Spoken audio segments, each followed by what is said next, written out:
The Pittsburgh Steelers have won Super Bowl 40. The magic carpet ride for the Seattle Seahawks ends here in Detroit. We've been waiting all year for this. Let's play. Playoffs know it's game. We know what we got to do. Let's go out here and do it. Win this game. Win and go home, baby. All right, wild night, what to do? NFL playoffs are coming at you. You love the pressure, we love it too.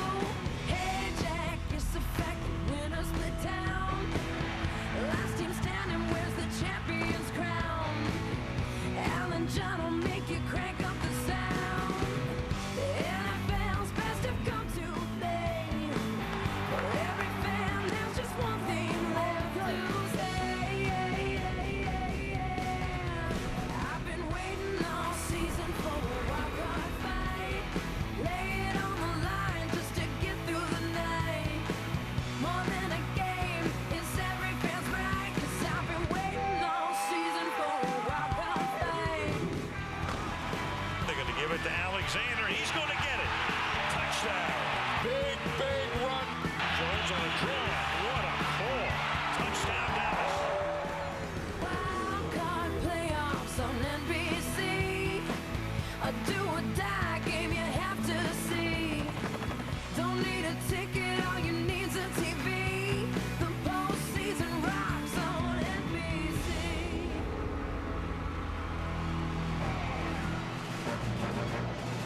It's 44 degrees on the Seattle waterfront.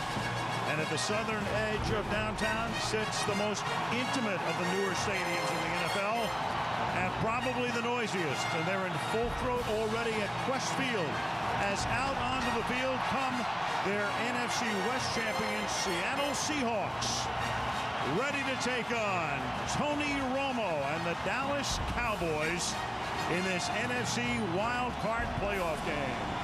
Al Michaels with John Madden, Andrea Kramer, welcome to Seattle. And I know every season we seem to say in postseason it's wide open. Never more so than it's been this year coming into the NFC playoffs. Every team in this conference has big issues, starting with number 1 seed Chicago. These two teams certainly do. They each finished with a record of 9-7. Each staggers into the playoffs having lost 3 or 4. But one thing is for sure, one team wins tonight, and that team will go to either New Orleans or Chicago next weekend, and then who knows what can happen. John, as you look at these two teams, which would be better positioned to reel off 3 wins in a row and get to Miami on February the 4th? You know, it's going to be tough for both of them. But if you had to pick one team, you'd pick the Seattle Seahawks. And if you had to say what is that one reason, it would be the veteran quarterback, Matt Hasselbeck. I mean, he's a guy who has playoff experience.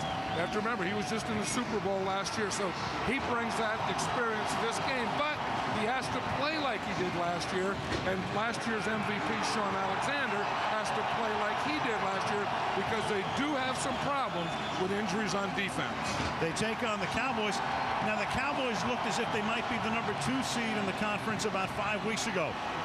How do the Cowboys get back to being the Cowboys of November instead of the Cowboys of December? Yeah, I think they have to get off to a good start here, especially defense. You know, their defense has had big plays thrown against them, and they've lost a little confidence. But you can get it back in a game. Get it back by starting off. You know, get a big play early on defense, and then on offense, Tony Romo has to play the way he did a month ago. I think that, you know, maybe as Bill Parcells said, it wasn't that he doesn't have confidence. Maybe he's overconfident, and I thought he was a little careless with the ball. Last week he had 4 fumbles. He has to eliminate those things and play like the Tony Romo of a month ago. All right now let's get an infirmary report. Down to the field we go. And welcome in Andrea Kramer. Andrea. Well, actually, good news for the Seahawks, Al. They will have the services of wide receivers Darrell Jackson, who missed the last 3 games with a hyperextended toe, and DJ Hackett. Hackett has had a hip flexor injury, but he ran so well in pregame warmups that he will play. They'll also have guards Chris Gray and Floyd Womack. Now, quarterback Matt Hasselbeck is thrilled to have his 2 wide receivers, but he told me the big challenge is they haven't practiced together all week. He said they'll have to just draw on past experience. But hey, it's the playoffs. Time for all the stars to shine. Pressure is simple. you make plays. This is why you play the game. This is the best time of the year right now. To me, the best part about the postseason is just the energy that filters from the entire city down to you as an individual player. It's a single elimination. Somehow, some way, just knowing that this could be your last game, it's a great motivator.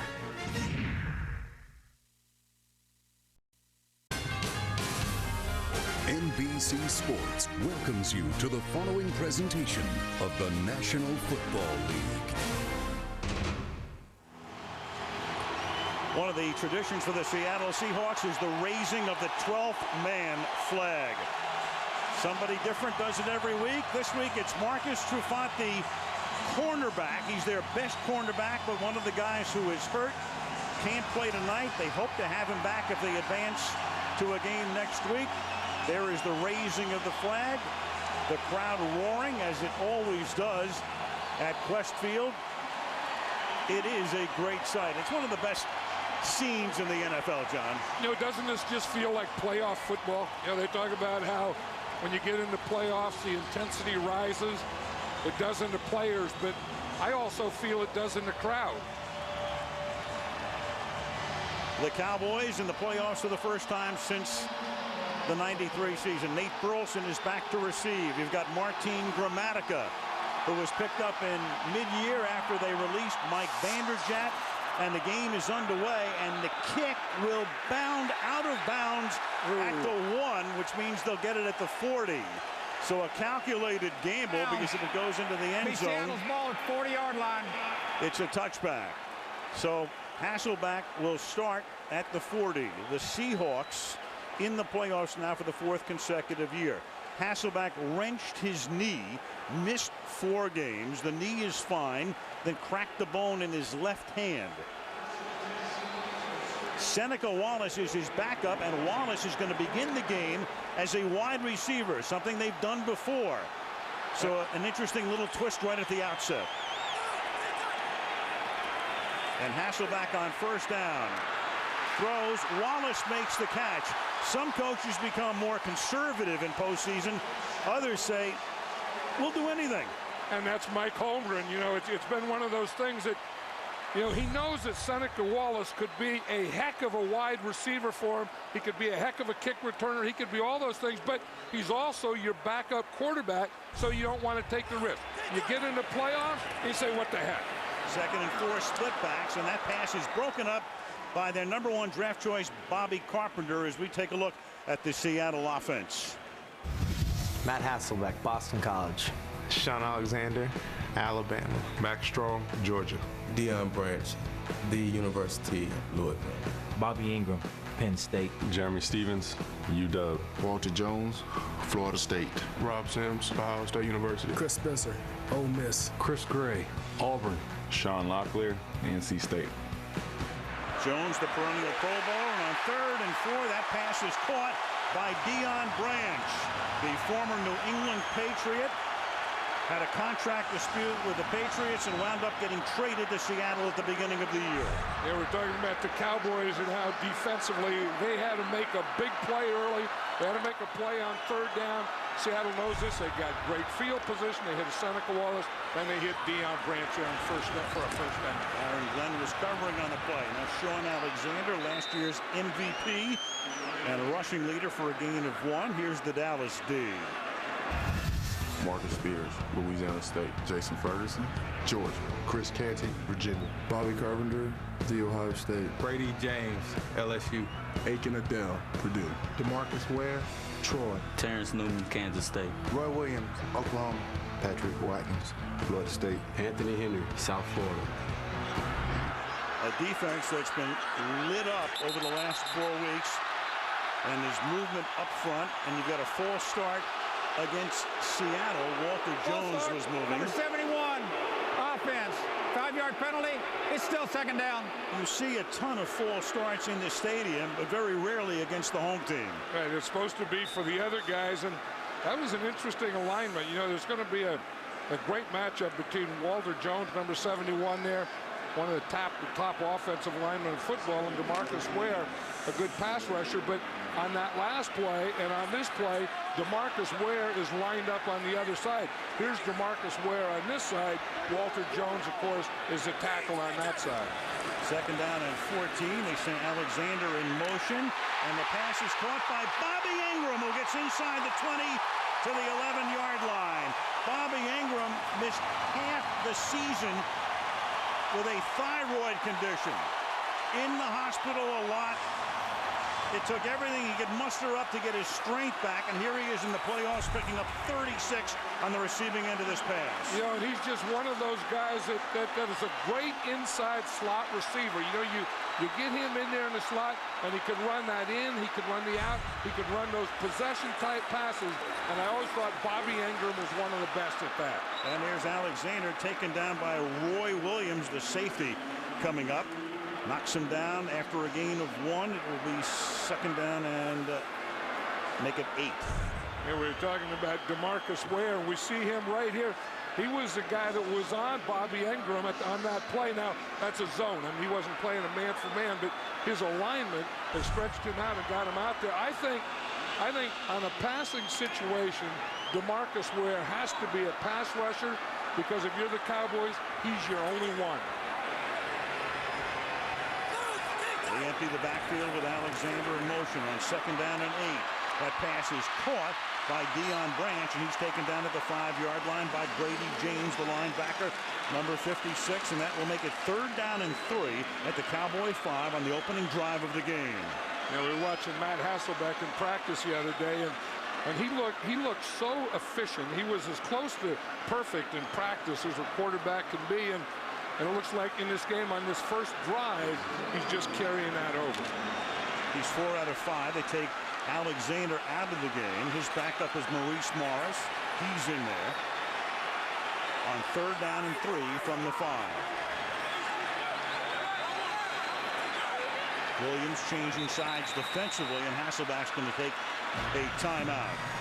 They'll talk it over before we come back to a third and 3 at the Dallas 5. No score in this NFC Wildcard playoff game. Proud sponsor of the NFL and official airline of Super Bowl 41. By Verizon Wireless. By Subway Restaurant, Subway Eat Fresh. And by Budweiser Select, brewed longer for a bold taste that finishes clean. Expect everything. Hasselbeck might have been expecting something else. That's why he took the timeout. Now they line up with Alexander and Strong in the backfield. Alexander goes in motion. It's third and 3 from the 5-yard line, and Hasselbeck throws, and the pass is broken up, intended for Burleson, and that's Anthony Henry, who's been picked on a lot by Dallas opponents down the stretch, breaking up the play and forcing a field goal attempt. Yeah, and Anthony Henry played that one very well. You go motion away, see, and you get the single side here, and that's where you try and run the slant. Anthony Henry is turned, looking in, watching Hasselbeck all the way, and he gets a jump and gets that right arm in there to knock the ball down. Josh Brown, 23-yard field goal attempt for maybe the most valuable of all the Seahawks this year. 4 game-winning field goals. Seattle leading 3-0. About 20 after 5 in the Northwest. Downtown Seattle, right off Elliott Bay. Bill Parcells, ending his 4th season as the coach of the Dallas Cowboys. Mike Holmgren has now been with Seattle longer than he was at Green Bay. 7 years with the Packers, long enough to have a street named after him outside Lambeau Field. Now 8 years with Seattle. It's 3-0 Seahawks. The kickoff is fielded at the 1-yard line by Miles Austin. And Austin gets taken down up at the 25-yard line by Lance Laurie. Tony Romo coming out, and let's take a look at the Dallas offense. Tony Romo, Eastern Illinois. Julius Jones, Notre Dame. Oliver Hoyt, NC State. Terrell Owens, Tennessee Chattanooga. Terry Glenn, The Ohio State University. Jason Witten, Tennessee. Flozell Adams, Michigan State. Kyle Kozar, Arizona State. Andre Gerard, Colorado. Marco Rivera, Penn State. Mark Colombo, Boston College. That Dallas offensive line has played together the entire season. No changes for the interior 5. Quite in contrast to Seattle. This is Jones picking up 4. Let's take a look at the Seattle defense. Bryce Fisher, U.S. Air Force Academy. Chuck Darby, South Carolina State. Rocky Bernard, Texas A&M. Grant Wistrom, Nebraska. Leroy Hill, Clemson. Lof Tupu, USC. Julian Peterson, Michigan State. Jordan Babineau, Southern Arkansas. Michael Bower, Florida State. Ken Hamlin, Arkansas Razorbacks. Kelly Jennings, the U.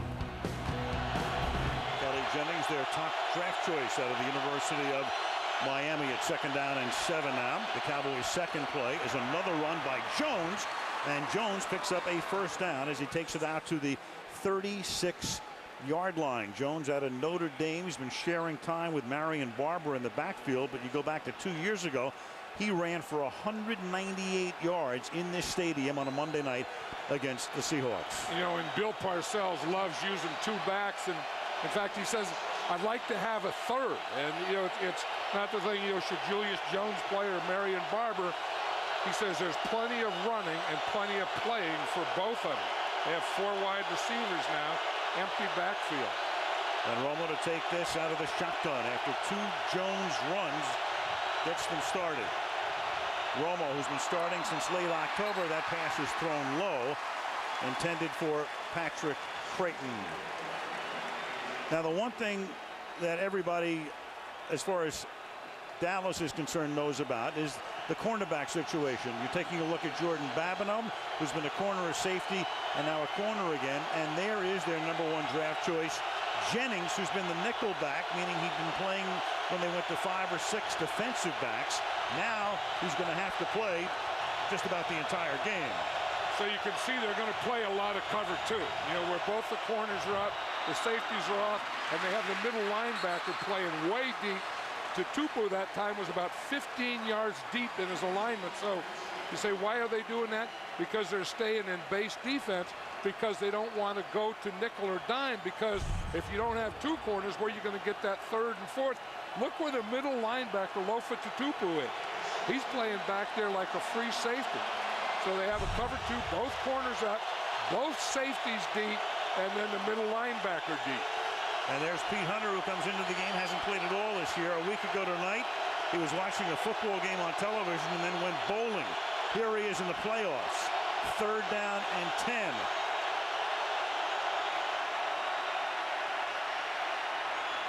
And the pass is caught, and this is Glenn, who dropped the last pass. It was close to being a fumble, and that is Pete Hunter. So they go right to work on number 29, who is a former Dallas Cowboy but hadn't played this year and lives about a mile from the Cowboy complex and was working as a loan officer.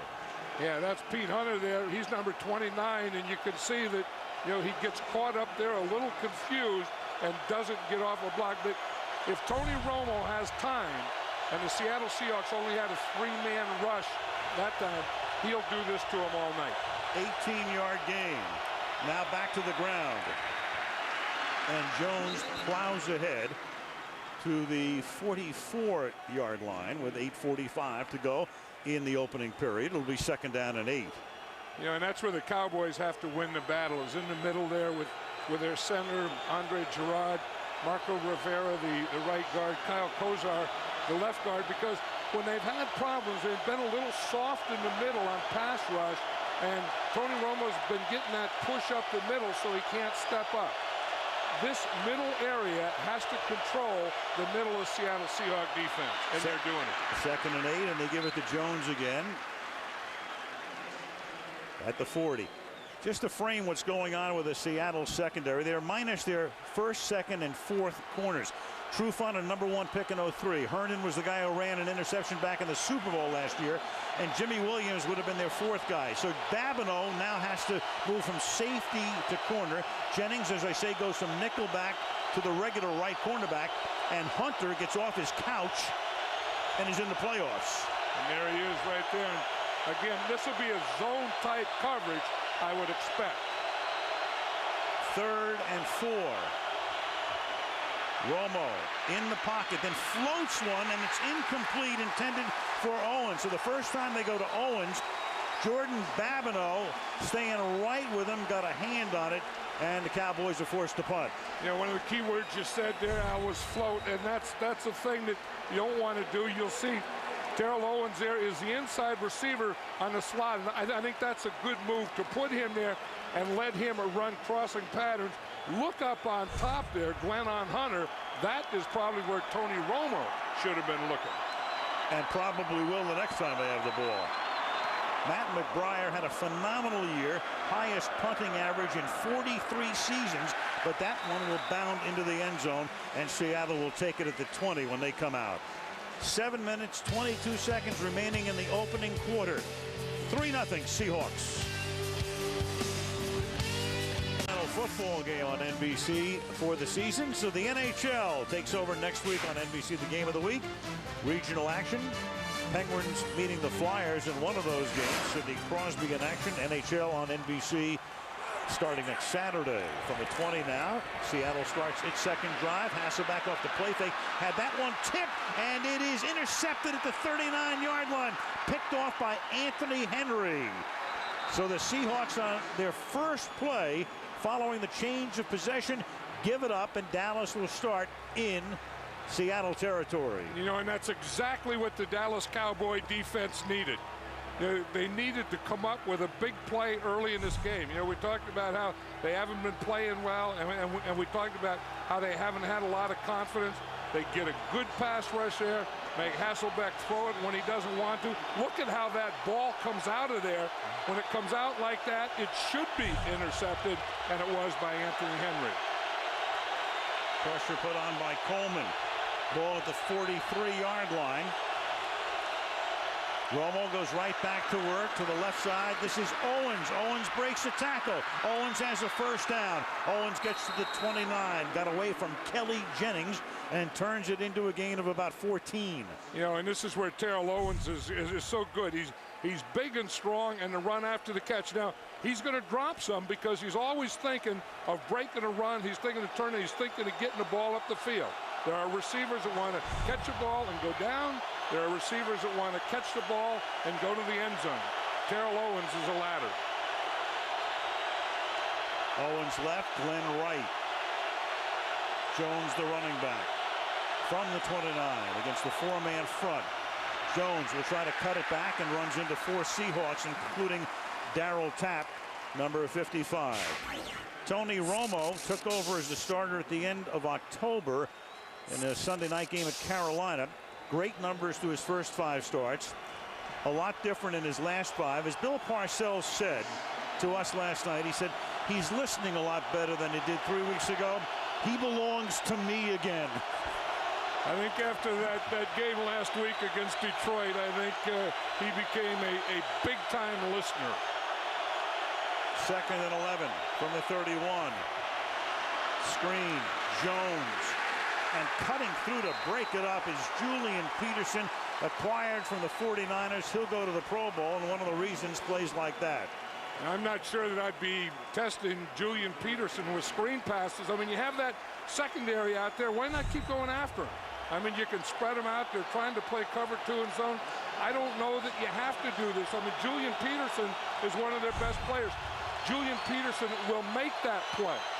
The area that they have problems is in their secondary, specifically their cornerbacks. That's where you have to go to work. Barber's in the game, top of the screen. That's Pete Hunter back in the game, facing Glenn. And a safety coming over to help out. Romo looking straight down the middle, then rolling left, directing traffic, throwing, and that's incomplete. Intended for Owens, who is set up at about the 11-yard line, covered there by the safety, Ken Hamlin. So they pick up 1 first down, and that's all. And now they're in a position where it'll be a long field goal attempt for Gramatica on a night when it's a little windy, but it shouldn't have much effect down on the field before the game. Not really buffeting. Maybe an 8 or 9 mile an hour wind, but a 50-yard attempt here for Gramatica. Picked up in the middle of the year, and the kick is good. So the teams exchange field goals to this point in the game. 4:50 left in the quarter. So, John, if I'm playing third base and you're playing shortstop, how many ground balls you think could get between us over the course of a season? I don't know. My name is in a place my body's never been. Has your body ever been a third baseman? I mean, you're a left-hander. You couldn't Right. play I throw lefty. That would be a little difficult. Yeah. Just reverse it. We thank the folks at Safeco Field, right across the parking lot, the home of the Mariners. The kickoff comes to the 5-yard line. Nate Burleson will take it from there and bring it back to the 29-yard line. And Seattle ready for its third possession. 4:45 remaining in the quarter. 3-3 in Seattle. Like, this is the biggest game of your life, you're probably not going to play that great. If you go into the game saying, hey, I'm going to have fun like I did in high school, go out and just have fun with my friends, go out and play some football, you're probably going to play better. And the Hasselbeck family is here in force. Betsy, his mom, Sarah, his wife, and Father Don played tight end for New England for 9 seasons. As Alexander around the left side takes it across the 30, and so most of his childhood he was in New England. At one point he was a ball boy for Bill Parcells, and he wound up playing his college football at Boston College.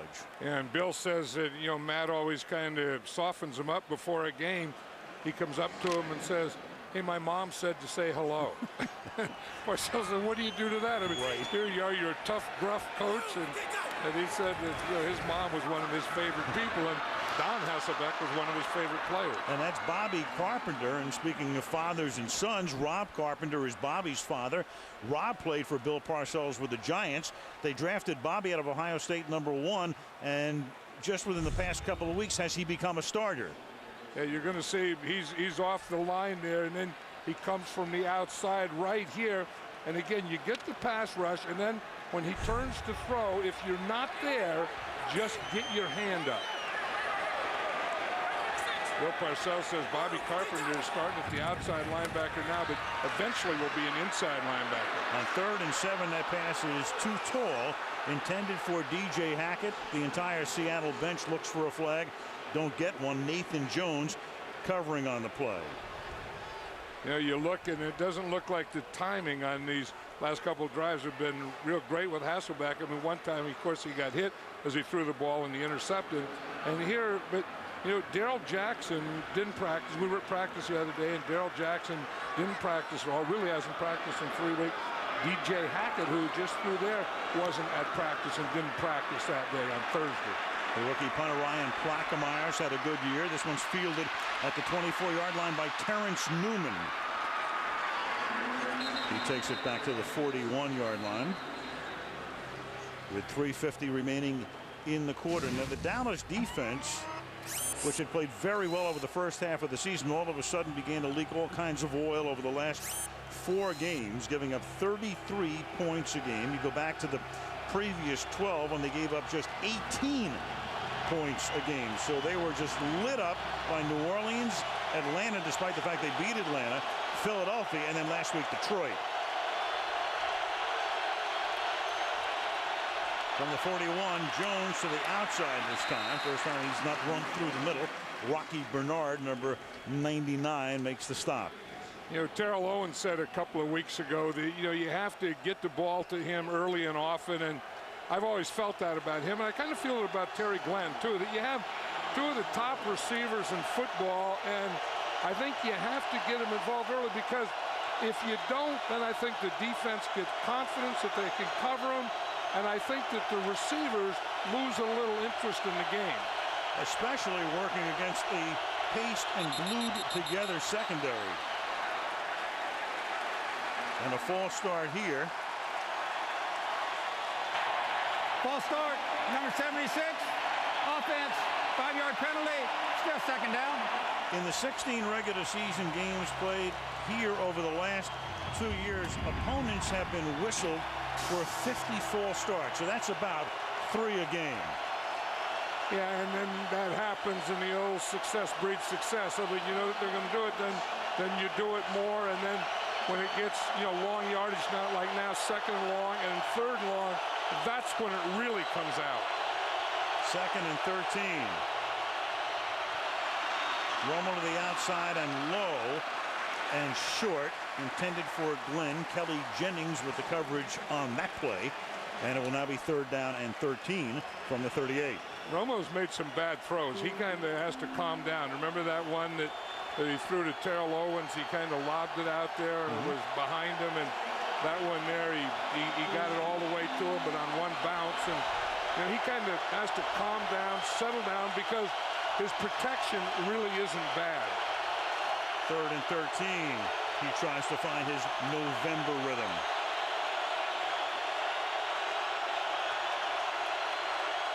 The Seahawks are in their nickel or 5 defensive backs. They rush only 3, and then Romo throws into a lot of traffic, and then Witten comes up with the ball, and they're going to rule it a fumble. And a recovery by Seattle. Pete Hunter winds up with the football. Romo jammed it in. Witten makes the catch, but then he fumbles it away. You're going to see Witten right here. He's the inside receiver on a slide. He comes under there, has control right there, gets a pretty good hit by Michael Boulware. Number 28 hits him, knocks the ball out right there. Then Pete Hunter, the guy that just signed a week ago, comes up and picks it up. Leroy Hill hitting him from one side, Michael Boulware from the other. Witten did not fumble either this season or last. Witten became the bologna in that sandwich. Yes, he did. 1st and 10. Here's Alexander, and he gets taken down, and that's Bobby Carpenter, who's been a force here on defense in the 1st quarter with the tackle. Yeah, I was talking earlier just a little while ago to Ray Rhodes, who was a defensive coordinator, had a stroke and came back, and he's a lesser role now, but he was saying, he said, I think our defense is really going to play hard. He said they've concentrated, they've focused, they know they're an underdog, and he's talking about the secondary, and he said they practiced hard, and he said they're really determined coming into this game, and I think making plays like that last one, you can see what he's talking about. There's a wagon circling mentality sometimes defensively. Just ask the Colts today. Here's Morris carrying to the 50-yard line. You read all week about how difficult it is, and of course, with the Colts, that was the case coming into this game. Larry Johnson's going to run all over them. And for the Seahawks, it's a little bit of the same. It's like, oh, what are we going to do right now? We're missing all these guys. Yeah, and I think that the Cowboys can be a little frustrated with that, because you know that they're out there. You know that you have great receivers. That's the strength of your offensive team, and you haven't taken advantage of it yet. 3rd down and 1 now from the Dallas 49-yard line. They give it to Alexander. He cuts it back and picks up the 1st down. Brady James makes the tackle as we tick down to the final minute of the opening quarter. And I love the way Sean Alexander runs. I mean, he never looks like he's impatient. Patience, wait, and when you see a little crease, just explode through it. There's a little crease, there's the explosion. There's Brady James and Roy Williams. Roy Williams pretty good hit on him. He kind of turned Sean Alexander around. And Alexander, who's been hurt, missed 6 games because of the broken foot, running behind an offensive line that keeps changing week to week. Here's Alexander. Remember, 16 regular season games. The Seahawks had 8 different starting combinations along that interior front, as opposed to the Dallas Cowboys, who started the same 5 in every game. Only one Seattle offensive lineman started every game, and he goes to the Pro Bowl every year, Walter Jones. Yeah, and of course, he's beat up too. I mean, it's not, every player in the NFL that's played an entire season is beat up now, but he has a bad ankle and a bad shoulder, and when I watch film, I just get mesmerized by watching this guy. I mean, he's one of the best today, and he's one of the best I've ever seen. End of 1. 3-3 in Seattle. This wildcard playoff resumes after these messages.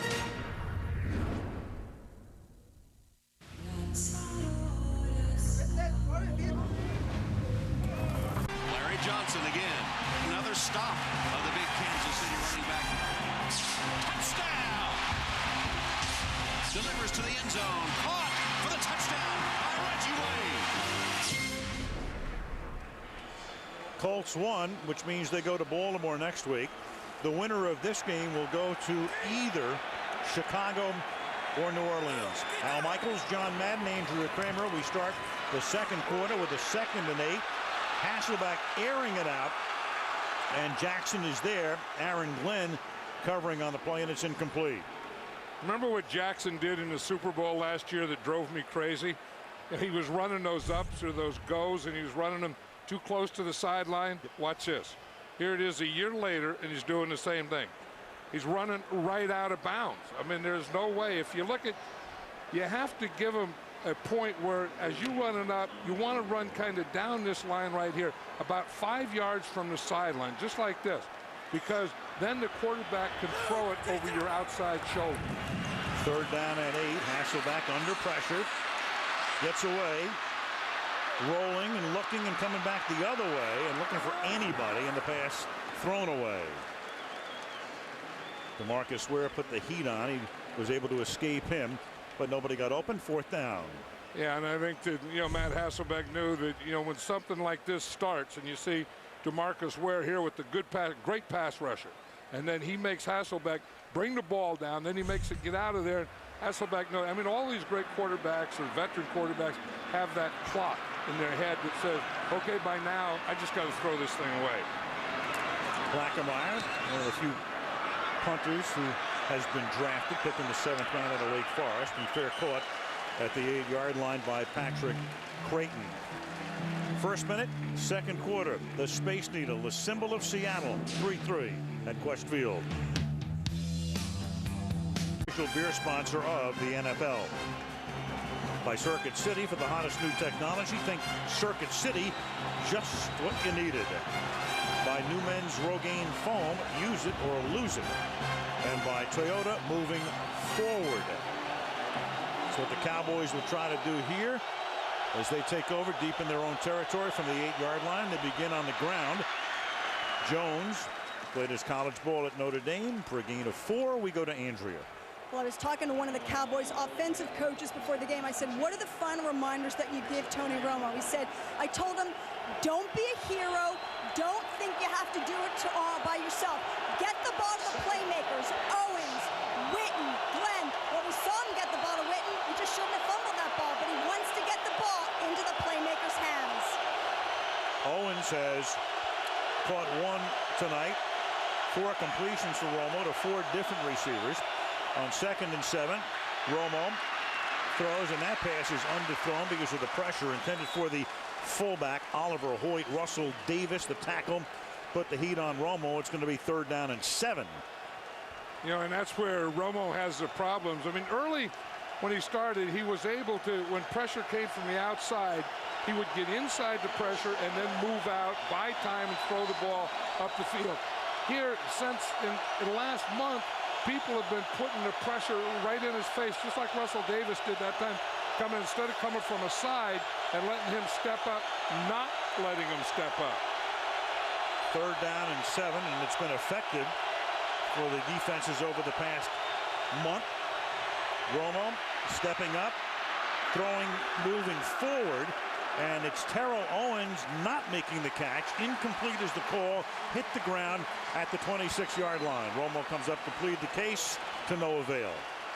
See, and that's what he was doing earlier that they've really stopped him in the last 4 games doing is when he feels pressure, get up there. You see that hole there? Now get up in that hole, but continue to look upfield and make those plays. The only reason, I mean, he's just a little off target. I mean, he's moving. He's finding that hole, but he just isn't getting the ball there. He has to settle down. I'm sorry.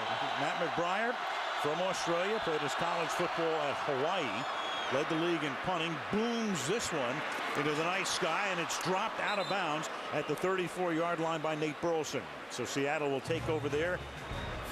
A minute and a half into the second quarter. 3-3 in this NFC Wildcard game.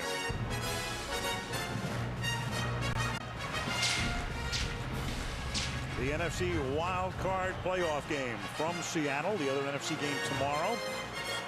Philadelphia taking on the Giants, and that will determine where the winner of this game will go as Hasselbeck throws. And that pass is caught by Deion Branch. If the Giants win, then the winner of this game would go to New Orleans. And if the Giants lose and Philly wins, Then the winner of this game goes to Chicago next week. 2nd down and 4 at the 40-yard line. And neither one of these quarterbacks look like they've settled down, have they? I mean, you know, Tony Romo, you know, his balls are going all over the place, and Hasselbeck doesn't look like he has this thing going yet. But Alexander does with this run across the 50. 1st down. Anthony Henry makes the tackle at the 48-yard line after a gain of a dozen. You know, you just think of Sean Alexander. Remember last year he was the league's MVP. You kind of want to get right behind Walter Jones there. He pulls out, he gets on DeMarcus Ware, and when Walter Jones gets on you, he stays on you right there, that extra beat right there, just to let Sean Alexander get by. I mean, some guys will play and a defender will get off and make a tackle. You don't get off Walter Jones. Hasselbeck protected well, and that pass is not caught by Deion Branch. He'd gotten away momentarily from Henry. 2nd down and 10. That Dallas defense, interesting to note here. You take a look at the Dallas pass defense on or outside the left numbers. Now, when you're a quarterback, you're going against the other side of the defense, but they've been vulnerable over to the quarterback's left, not vulnerable to the quarterback's right. Some of this has to do with Terrence Newman playing on one side and Anthony Henry, who they've been picking on a lot, to the other. But for what it's worth, the opposing quarterbacks have had far more success going to their left against Dallas than to the right. 2nd down and 10. Hasselbeck throwing to the right side, and Ingram makes the catch. And Aaron Glenn makes the tackle, and that will be a 1st down. You know, one of the things that I've noticed about the Cowboy defense in the last couple of games that we've done, and including here, is they have trouble getting lined up. I mean, they seem to be confused, and you look, I mean, here's Morris out there, and no one gets out there. I mean, finally, DeMarcus Ware's out there, but this is happening. I mean, it started, you know, against New Orleans, and then Atlanta did it to him, and then Philadelphia did it to him, and then Detroit did it to him, and now it looks like Seattle is starting to confuse him. This is Alexander running through the middle, and he gets taken down by Brady James, and the big space heater in the middle, Jason Ferguson. You know, I think they were kind of exposed against New Orleans. You know, Sean Payton came in, and he had a plan, and that plan was to, you know, to spread them out, to give them a lot of personnel groups, you know, to use motion. And then I think that everyone else copied him. It looked like Philadelphia did the same plan, Atlanta did the same plan, Detroit, and even here now the Seahawks. And the irony is, when the season began, if you looked at the strength of the Cowboys, you would have said the defense, and they did play pretty well up until that last month. Now they try to put the finger in the dike. 2nd down and 10 from the 38-yard line, and that would have been a pretty good finger in a dike, but Carpenter couldn't hold on to it. You know, one of the things the Cowboy defense does on if they don't want to go nickel, what they'll do is they'll put in Aaron Glenn, so they have 3 corners. Take out the free safety. They'll have Aaron Glenn, Terrence Newman, Anthony Henry, and that's what they were doing on that play there. Bobby Carpenter was just standing right there in the zone, and Matt Hasselbeck threw it right at him. Branch, the intended receiver. Carpenter mad at himself for not having what he felt was an easy pick. 3rd and 10 now at the 37. And Hasselbeck's going to take Seattle's 2nd timeout. Dallas 3, Seattle 3. Hey, Coach Mora! I just read this stuff, folks. Plus, all week long, Today celebrates 55 years on the air. Monday on the Today Show. Look at that sight. Downtown Seattle. And we come to be given green gloves tonight. Seahawk green. 3rd down and 10 after the timeout. The ball is at the 38-yard line. DJ Hackett is split to the left. Hasselbeck stepping up away from the pressure, and the pass is incomplete. And everybody looking for a flag, and they will get one. Jeremy Stevens, the intended receiver. Kevin Burnett. Walt Anderson is the ref. Holding, number 57, defense. 5-yard penalty from the previous spot. 1st down. You're going to see Kevin Burnett is a linebacker, 57 here, and you see him grab Jeremy Stevens right there. So that was, you know, they could have called pass interference, though, too. I mean, it was holding, but now when the ball's in the air, that should become pass interference. In either case, it was going to be an automatic first down. The ball is at the 32-yard line.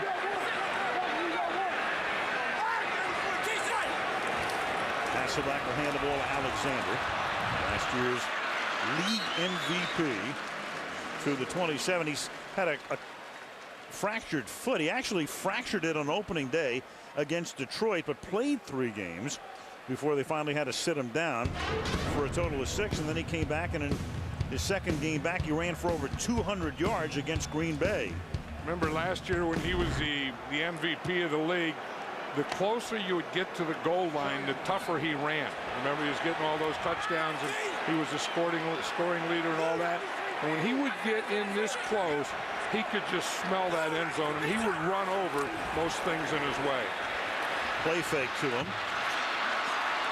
Hasselbeck throwing, and that one will wind up out of the end zone. Hackett with the leap, Newman with the coverage on the play.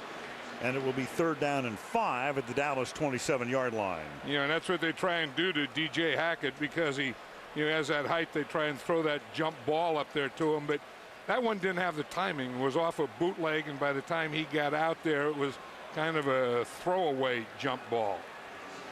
Hackett with a hip flexor, and he was a guy that they didn't know would play until the deadline, which was 90 minutes before the game. They finally activated him. They didn't know about Bobby Jackson.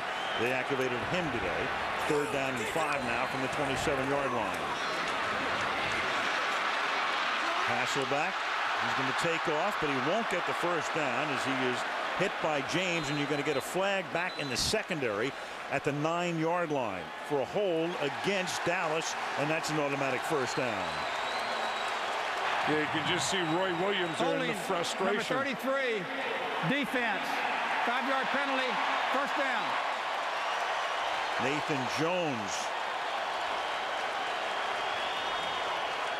Nathan Jones is the nickel back, or the 5th defensive back, and he's playing on the slot right here. He's playing against Bobby Ingram, and you see him right there. That, I don't know, he had that left hand on his shoulder kind of all the way.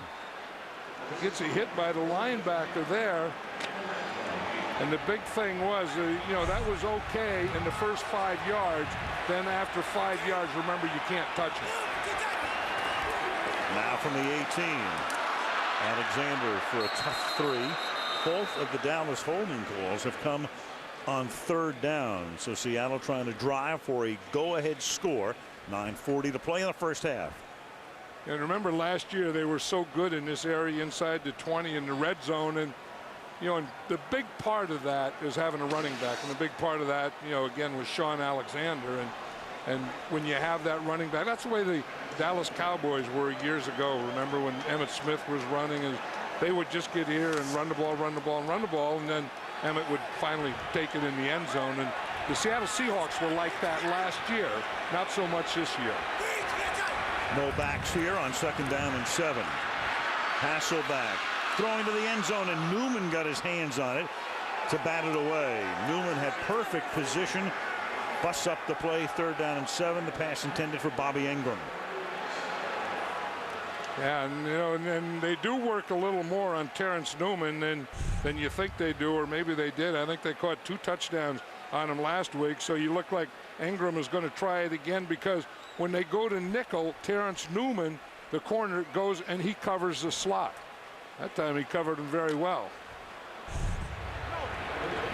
3rd and 7. Matt Strong is the setback. They give it to him on a draw, and the fullback, who normally blocks, catches a lot of balls though, and has been around as a Seattle Seahawk for 13 seasons, comes up short, and then comes Josh Brown to try to make it a 6-3 game. Yeah, and you hear a few boos. I kind of boo that one too. I look at a 3rd and 7 or 8 draw to Max Strong as a give-up play, and I think that Matt Hasselbeck, if he's healthy, I think he's too good, and I think your receivers are too good. I don't know that you have to run Max Strong on a draw on that play. 30-yard attempt. Plankmeyer puts it down. Brown splits the uprights. 8:23 remaining in the opening half. Seahawks back up on top again, leading Dallas 6-3. Yeah, and then there's fresh frozen, otherwise known as frozen. Here's the kick. Taken at the 3-yard line. Nathan Jones is back there to the 27-yard line. And what a season it's been. Up and down, back and forth for the Cowboys and Bill Parcells. I'm trying to integrate this player into the system. I know the business. I've been in it a long time. They can get the hearses out if they want to, but I'm not riding in them. We've played our best football here the last month. We've got a ways to go here, so put the anointing oil away. I can't tell you how disappointed I am. I really can't. Bill Parcells, Mount Everest to Death Valley and back and forth all season long. Here's Romo. And Romo will get sacked at the 18, and it was about Romo that Bill used that anointing oil reference when he said you can put the anointing oil away. Well, right now he's gone from anointing oil to, I think, needing Pennzoil. Right, and he has to be frustrated seeing that one, because that has to be one of those coverage sacks thing that I don't think anyone got open, or if someone did get open, Tony Romo doesn't see him. I don't know. He looked like he did have a hook there in the middle, but he held the ball a little too long. But by the time he was ready to throw it, there was a defender right in his face. Bryce Fisher with the sack. 2nd down and 17 from the 19-yard line. They run a draw to Jones. And Julius, the brother of Thomas Jones, up to the 23-yard line. So if Dallas winds up facing Chicago next weekend, you're going to get the Jones boys facing each other. I think if Dallas is going to wind up there, they're going to have to, kind of settle down, because they've gone into this, halfway through the second quarter, and they haven't established anything offensively. I mean, they just have to settle down and get something going. So almost 4 of 11 for 49 yards, and Jones a very pedestrian 8 carries for 25 yards, a little more than 3 per tote. Out of the shotgun now on 3rd down and 13. Romo pressured again. Throws on the run, and the pass is incomplete. Moving forward, trying to hit Patrick Creighton. And again, that Seattle secondary pasted and glued together, doing a very good job in the first half. And one of the things the Seattle Seahawks said, John Marshall, their defensive coordinators, they don't want to let Tony Romo get comfortable. They want to make him move around back there, get out of the, get out of the pocket, get out of his comfort zone. So far, they've done an excellent job at that. Matt McBriar. Good angle kick, and that one will go out of bounds. Burleson was back there, and they will mark that one somewhere around the 35-yard line. That's exactly where they will put it down. 42-yard punt. Again, in the NFC now, the winner of this game going to either Chicago or New Orleans. Chicago is the #1 seed, so they'll face the lowest seeded team remaining, which means the Giants, clearly if the Giants win tomorrow. Otherwise, the winner of this game. New Orleans will face the highest seeded team. So Chicago and New Orleans with the byes. Giants meet Philadelphia tomorrow. And for the winner of this game, it's on to next weekend. And for the other, you start thinking about the 2007 season. From the 35-yard line, Hasselbeck throwing, caught out in the flat by Max Strong to the 41. Tackle there by Aiken Adele. And there was Parcells over there to Tony Romo, now on the phone upstairs.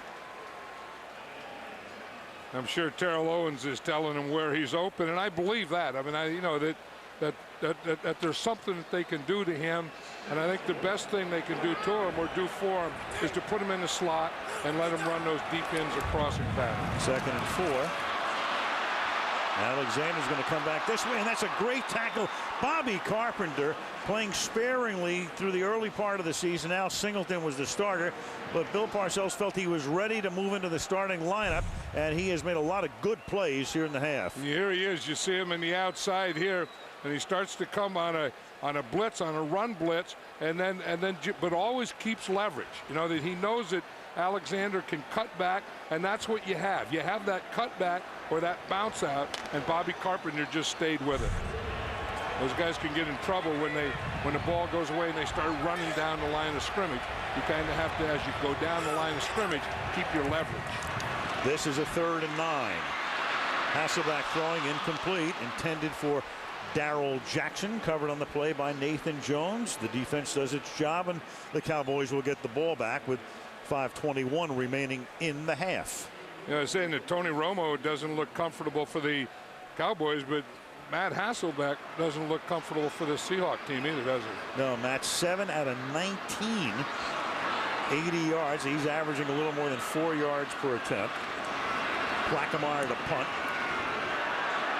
He angles this kick, and Newman will let it bounce, and that one will go out of bounds. They'll mark it near the 25-yard line, put it at the 24 with 5:14 to the half.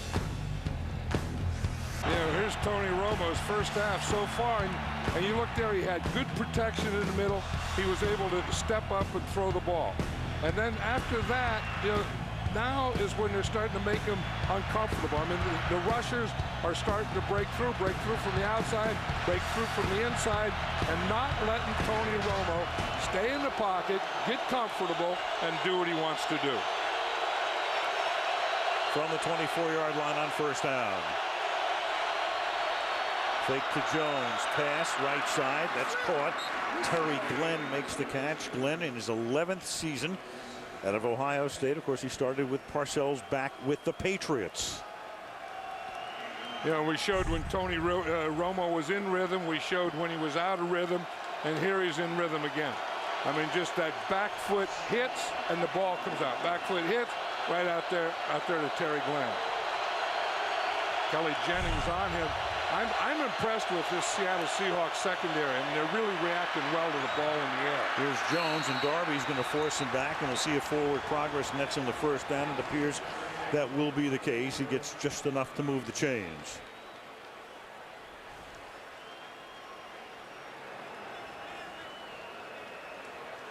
Among the NFC quarterbacks of the 6 teams, Hasselbeck with the most postseason starts coming in, but look at that, a 28 rating.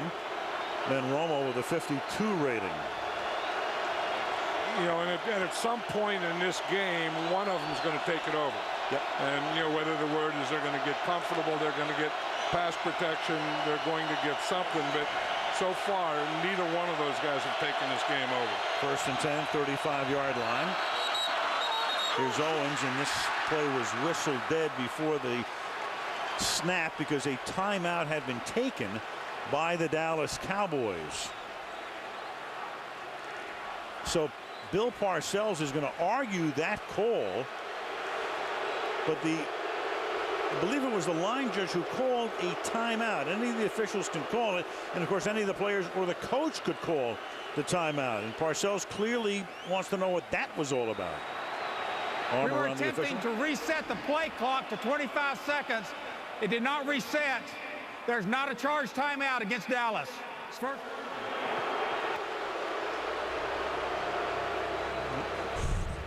So Bill pleads his case and wins it.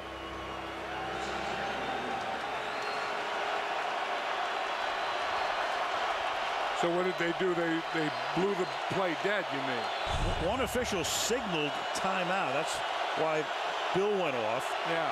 But Walt Anderson came in and got it corrected. First and 10, and now Jones will gain 8 yards up to the 43-yard line. You know, and that wouldn't be a bad plan right now for the Cowboys, is just start, you know, mixing up Julius Jones and Marion Barber running the ball and kind of let this offensive line pound on this defense, because this is, you know, again, the Seattle defense is a smaller defense. You can wear them down, and even Parcells said that last night, that we can wear them down if we can have the proper offense to wear them down. In other words, if we can keep the ball enough. Second and 2. Jones has carried 10 times. Barber's been in the game but has not carried the ball to this point. Jones following Hoyt, but here comes Peterson to bust through and knock him back, and Jones said that's enough and looks for a flag, and there is none. Yeah, you're not going to block Julian Peterson, you know, on play side with a wide receiver. You see 84 Patrick Creighton is trying to block him. That's not going to happen. And then this is a perfect wrap-up tackle by Julian Peterson. Former 49 will be going to the Pro Bowl for the 3rd time. Yeah, he's fired up. He missed practice the other day. His wife was having a baby. Yeah. 3rd and 6. Play clock all the way down to a half a second. Romo gets it away, and it's caught over the middle by Creighton, the number 3 wide receiver, and he converts and takes it to the Seattle 43 for a first down, and that takes us to the 2-minute warning. Gain of 18. Cowboys have all of their timeouts remaining. 6-3 Seahawks. Strange going on. Barber will be the running back as the Cowboys come up to the line of scrimmage. Last-minute instructions from Romo to the fullback, Oliver Hoyt. All 3 timeouts for Dallas. They're down by 3. Glenn goes in motion to the right. They're faking to Barber, and then Barber will take the pass, and Barber will get taken down by Tapp after a gain of 5 to the 38-yard line. You know, they had a rotation towards Terrell Owens, and he was up on top, and he had a big hole to throw it in, and Romo didn't look out to that side. And I would think that he ought to come back to Terrell Owens somewhere here, or maybe go back to Jason Witten in the middle. Remember that one, that hook in the middle where he hit him and he fumbled? That is still there. Instead, they give it to Barber, and Barber will take it to the 35-yard line. That's going to set up 3rd down and 2.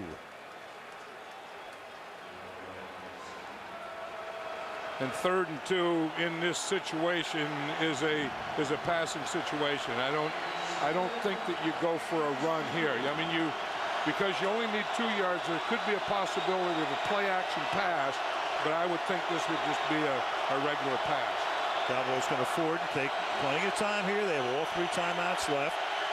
First things first, they need the first down. Otherwise, you're looking at about a 52-yard field goal attempt for Gramatica. Play clock all the way down to 1. Romo will throw, and that's dropped by Owens. It's an unofficial stat, but our Elias Bureau keeps them, and they do a great job of that. But throughout the season, 15 drop passes by Owens, about 1 per game. And Parcells going to take a timeout here. Yeah, and you feel that Terrell Owens wasn't ready to catch that ball for some reason. It was right there. He has to catch it. Now what do you do? Timeout. Now the Cowboys will line up to go for it. The option here, if you try a field goal, a Gramatica field goal, 52 or 53 yards, so you're right on the edge. You kicked one earlier from 50. But the downside is if he misses it, Seattle would get the ball near the 43-yard line. Again, their offense really hasn't done much, but you're still going to give them a chance near midfield. So at least the Cowboys will line up to attempt to get a first down. Out of the shotgun. From the 36. Romo has time. Over the middle. Caught. Finds the open man. And that is Jason Witten. And he'll make it first down and goal. And the clock ticking down to 27 seconds. The Cowboys have 2 timeouts. They'll take one here. 32 yards on a 4th and 2.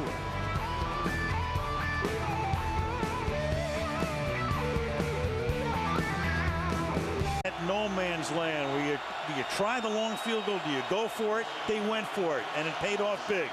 It's 1st and goal. The Cowboys still have a timeout left. Remember, they had thrown that same pass to Jason Witten earlier, and it was completed, and he fumbled it, and you knew that it would be there again. This wouldn't be a bad play-action pass down. It is to this point. Fake to Barber. Romo will throw. There's a flag, and he throws that one out of the end zone. There's a flag down at the 9-yard line. 18 seconds. Walt Anderson, the ref. Holding number 75, offense. 10-yard penalty. It's still first down. That's Mark Colombo. And there was nothing there. I mean, Tony Romo, did the play-action pass, and he comes out here to the right side on a bootleg, and you're going to see Colombo. He's the right tackle on the side that Romo is going to boot to. And he comes down. He had pretty good leverage on that guy. I don't know that he had to do that, but Tony Romo didn't have much of a play when he got out there in that boot. Bill Parcells saying, "Hey, you look at me." 3 receivers to the left, 1 to the right. 3 by 1. on 1st and goal from the 13. Romo stepping up, throwing, and that's going to be caught, and reaching into the end zone and getting there is Patrick Creighton for the touchdown. Patrick Creighton stopped at about the 2, had enough momentum, lunges forward, gets it into the end zone for a touchdown. Yeah, big play by Patrick Creighton. I mean, he gets open, catches that ball, and then works like that. Here he is. He's a middle receiver here. You see they go deep. He just comes underneath, and then he comes under control. It's his own defense. He finds a hole and just waits there for Tony Romo to throw him the ball. Romo got whacked on the play as well. He stays in the hold. Gramatica for the point after. But Romo comes off a little gingerly after throwing the pass to Creighton that gives Dallas the lead. 10-6 Cowboys, 11 ticks left. Their number 3 wide receiver, of course, when you play with Owens and Glenn, nobody knows who you are. They know him right now here in Seattle because he scored the only touchdown of the game. This is Burleson to run the kickback out to the 33-yard line. Clock is down to 5 seconds. Defensive half. Neither team able to get much going. The numbers are not pretty. 7 out of 19 there. Alexander has been bottled up. Had one decent run. Tony Romo, until that last pass, had completed less than 50%. Owens has been limited to that one catch, but the big play was that 4th and 2. Seattle will take a knee here, a kneel down by Hasselbeck, and that will be the end of the half. A 32-yard pass to Witten on 4th and 2 is the story of the game at the half. 10-6. Cowboys on top. Toyota halftime show on the other side of the break.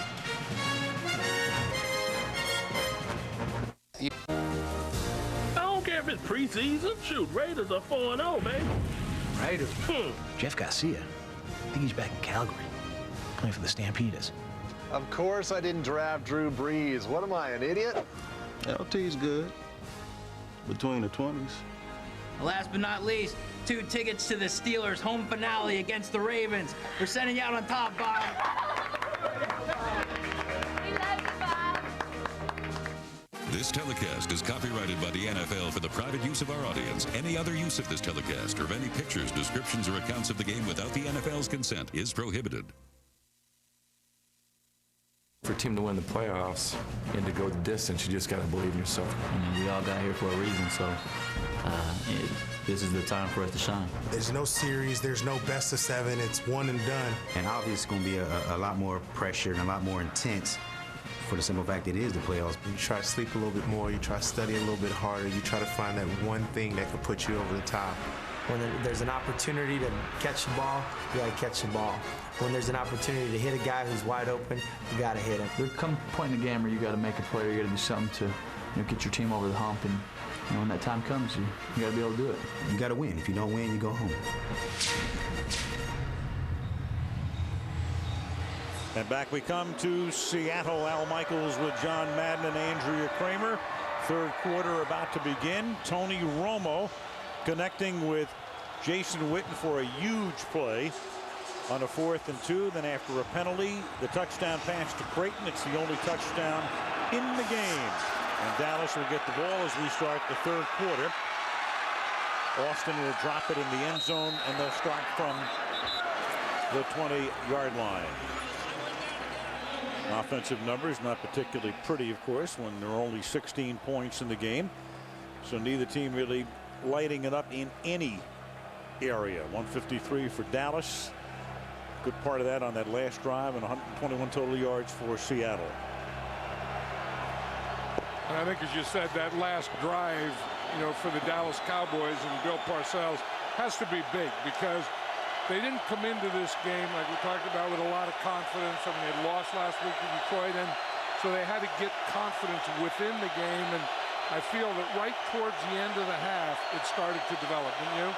Definitely. And you saw Parcells, and few people know how to close out a game better than Bill. But Romo then gets stripped of the ball and is saved by Jones, and that was Bryce Fisher. And it was Fisher who whacked Romo at the end of the first half, and Tony came up a little gingerly after that play, and he gets hit again by Fisher. You know, Tony Romo was talking last week about how the clock in his head has to be faster. It had to be faster right there. I mean, you can't hold it. I mean, you look once, you look twice. Now the ball has to come out because you know that Bryce Fisher or someone is going to be right there. Broken clock. Now you've got Jones. Try to get a little breathing space as they're backed up. Romo with 7 fumbles over the last part of the season, including in his last 5 games, including 4 last week against Detroit.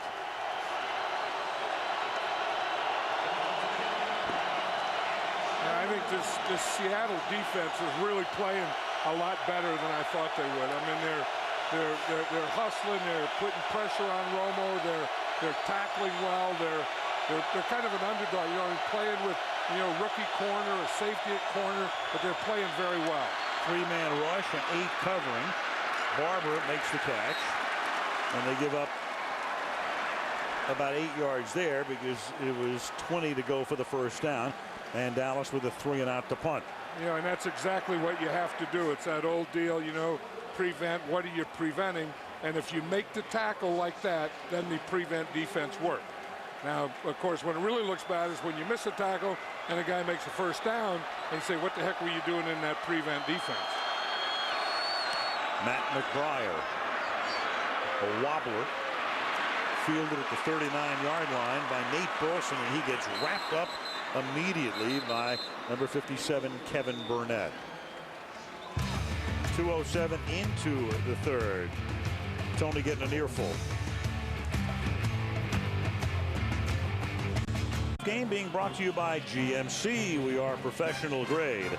By Campbell's Chunky, official soup and chili sponsor of the NFL. By GE, Imagination at Work. And by Miller Lite. For great taste, there's no debate. Miller Lite, always a good call. That's what I always wanted to do, John. You don't like your fish, you throw it back. The fish market here in Seattle. You know, if you were a kid and you were thinking, boy, I'd like to be that when I grow up, you think that's one of the jobs you'd like to be? That'd be a fun job? You know, it looks like it's a lot of fun. Yeah. The guy that looks for like about he's a day. having fun is the catcher. Right. From the 38-yard line. Hasselback has that one knocked into the air and incomplete. Let's check in with Andrea. Well, at halftime, I asked Mike Holmgren, how do you get Matt Hasselbeck back in sync? He said they have to protect better. They were getting around his legs too much. He also said the Cowboys played more man-to-man defense than they were expecting. He said they have to use their outside receivers better. They have to take their shots downfield, and they have to run the ball better. And just so you know, guys, it's starting to rain a little bit down here. Dry first half. Light rain right now. 2nd down and 10 from the 38-yard line. Hasselback goes back to the right side, and Newman with the coverage, and the flag comes in. Bobby Ingram, the receiver, and there'll be an interference call here. Yeah, that was that thing in the first half. I was thinking that the Cowboys were playing so much man coverage. Defense. 5-yard penalty from the previous spot. First down. And the wide receivers of the Seattle Seahawks just weren't getting open. That call there is on number 41 right there, Terrence Newman. You see him, he's looking back in at the quarterback. He's okay right there, and it was a double move. See, Bobby Ingram started to go by him, started to go up, and Terrence Newman just put the hook out there. Borderline call. 1st and 10 at the 43-yard line. Alexander stopping and then starting back the other way, and then driven back by half the defense. Sean Alexander coming off that MVP year, helping them to the Super Bowl last year. And we mentioned before, missing 6 games, broken foot. Broke it on opening day against Detroit, but you know, he wanted to play through it. He didn't believe it was really broken, and then finally they had to sit him down from October 1st through the middle of November. And I'm not sure that he was the same before that, or I'm not sure that he's been the same since he's come back. Tonight, he's not the same guy he was a year ago, is what I meant. Yeah, definitely not tonight. 12 carries, 32 yards.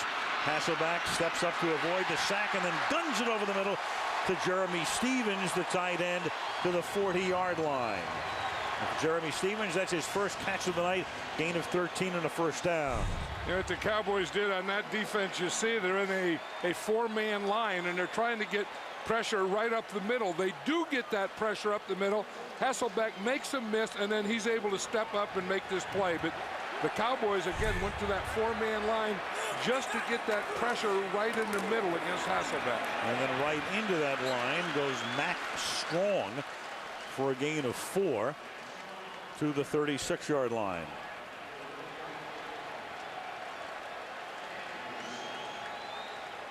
We talk about Walter Jones, and just watch him how here, when he gets on someone, he stays on him. And he just keeps his feet going, keeps going, and just takes them all the way to the ground. I mean, he is a guy, when you watch him block, he looks like he plasters himself to the defender. First round pick that paid off, obviously, back in '97 at a Florida State 2nd down and 5. Hasselbeck is chased, has to throw on the run, and then Hackett comes up with it. Throwing to avoid the pressure from Carpenter, and Hackett came back to make the catch and get enough of a gain here to set up a 3rd down and 1. That's a good throw by Matt Hasselbeck. Bobby Carpenter really is playing a very good game tonight, and I think he's the linebacker that Bill Parcells thought when he drafted him. But look at that catch by DJ Hackett. I mean, that ball isn't what Hasselbeck wanted to throw. In fact, it looked like a drop or something. Caught a sinker. Like a number 3. 3rd and 1. Plowing ahead right now is Strong. And let's see where they mark this. You can see where the yellow line is, obviously. And it appears to be a little short. Walt Anderson is going to bring the chains in. But Holmgren's starting to think about what you do now and what the 4th down and inches play is going to be. Right, and I think that this is one of those things you don't know how many shots you're going to get at it. When you do get a 4th down here, you're going to have to take one. Because this is going to be a 4th down. Woo. Yep. A link. Yeah, like half a link. Credit card. You can just stick a credit card in there. But this has to be a quarterback sneak, or you have to hand it to the fullback up there close. It's just something you can't get the tailback back deep, and and run when you only have an inch to go.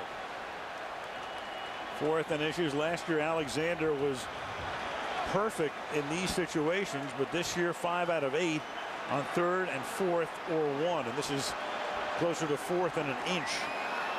Yeah, they're spending a lot of time in the huddle, and usually, it's an old thing that used to key as a defensive player or coach. The longer they spend in the huddle, the more apt the play is to be a pass.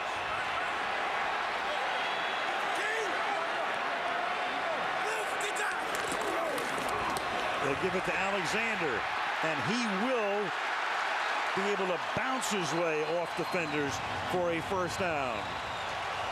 That looked like Sean Alexander from last year, didn't it? It did. I mean, he really hit that thing in there. You know that if you need to play, I mean, you get the 4th down, you're going to run it right behind Walter Jones right here.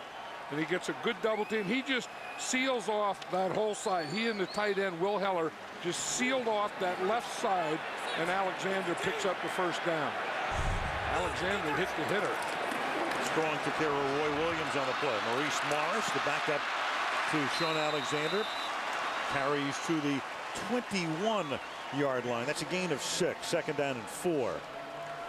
Yeah, there's a very good mixture going here now, and that's one of the things that Bill Parcells was talking about Mike Holmgren, and the way he calls plays. He said, that he calls them quickly so they play up tempo, and part of that is getting the play. I mean, he changes personnel group, so he has to get the personnel group in there and then the play in there, and he probably does it quicker than any coach. 2nd and 4. Alexander appears to be a little short of the 1st down. 3rd and a short 1 coming up. Spotting the ball at the 12-yard line. I think they were probably listening to Jerome Bettis at halftime. He said that, and of course any old running back is going to say that, but They have to get Sean Alexander involved in the game. They have to get the running game going, and that's what, you know, that Mike Holmgren must have thought the same thing, because that's what the Seahawks are doing. Ball at the 17, not the 12-yard line. 3rd down and 1. Halfway through the 3rd quarter. The workhorse again. But this time Brady James is there. And the forward progress will be looked at very carefully by the officials here as they'll spot the ball. The yellow line, you know, is unofficial, but that's going to be short of the 1st down again. Did you see Sean Alexander was up there trying to call it for him? Sure. So here we go again. They passed up what would have been a 47-yard field goal. Now, do you kick a 36-yard field goal? I don't think either one of these coaches are playing that kind of game. I mean, I think that if this were the Cowboys, I think they'd do the same thing, and I think that Mike Holmgren is just matching them. Going again on 4th down. Where they're packed in there. Alexander to the left side. Gets enough around the corner.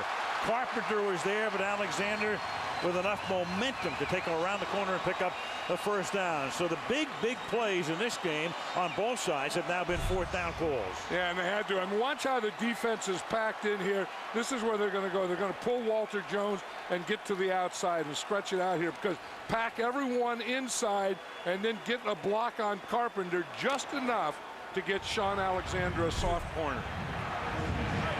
But the way they were packed in the middle there was no way they were going to run the ball in the middle and make a 1st down. This is the 12th play of the drive, and it's caught by Stevens. Touchdown, Seahawks.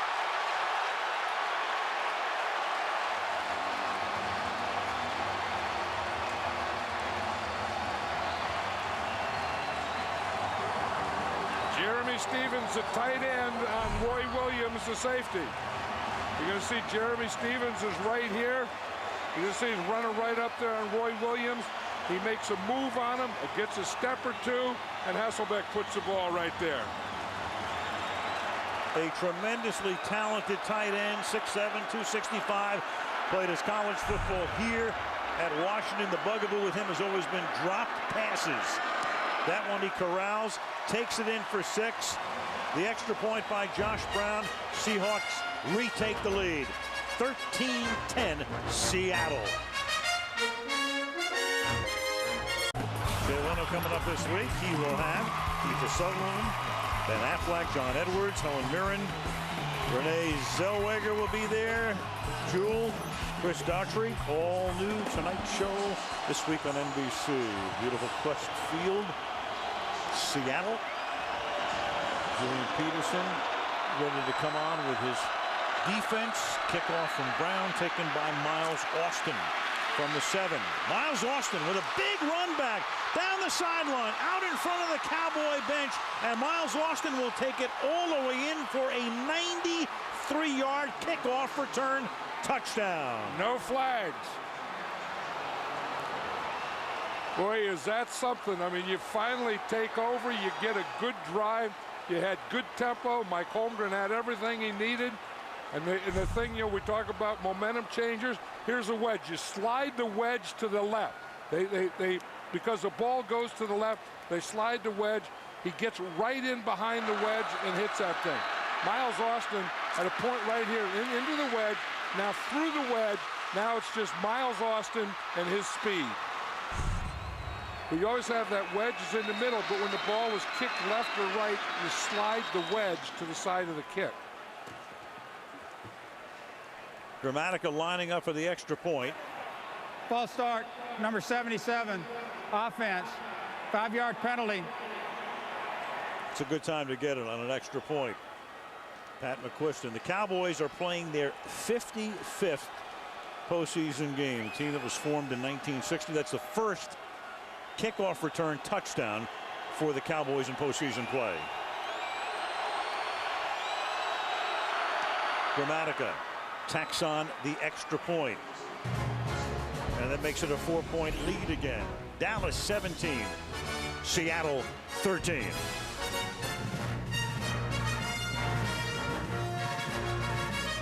Miles Austin running back kicks because Tyson Thompson, who was their return man at the beginning of the season got hurt. Miles, a rookie out of Monmouth University, and you know how Parcells loves those Jersey guys. Free agent, and right now the biggest play of the game.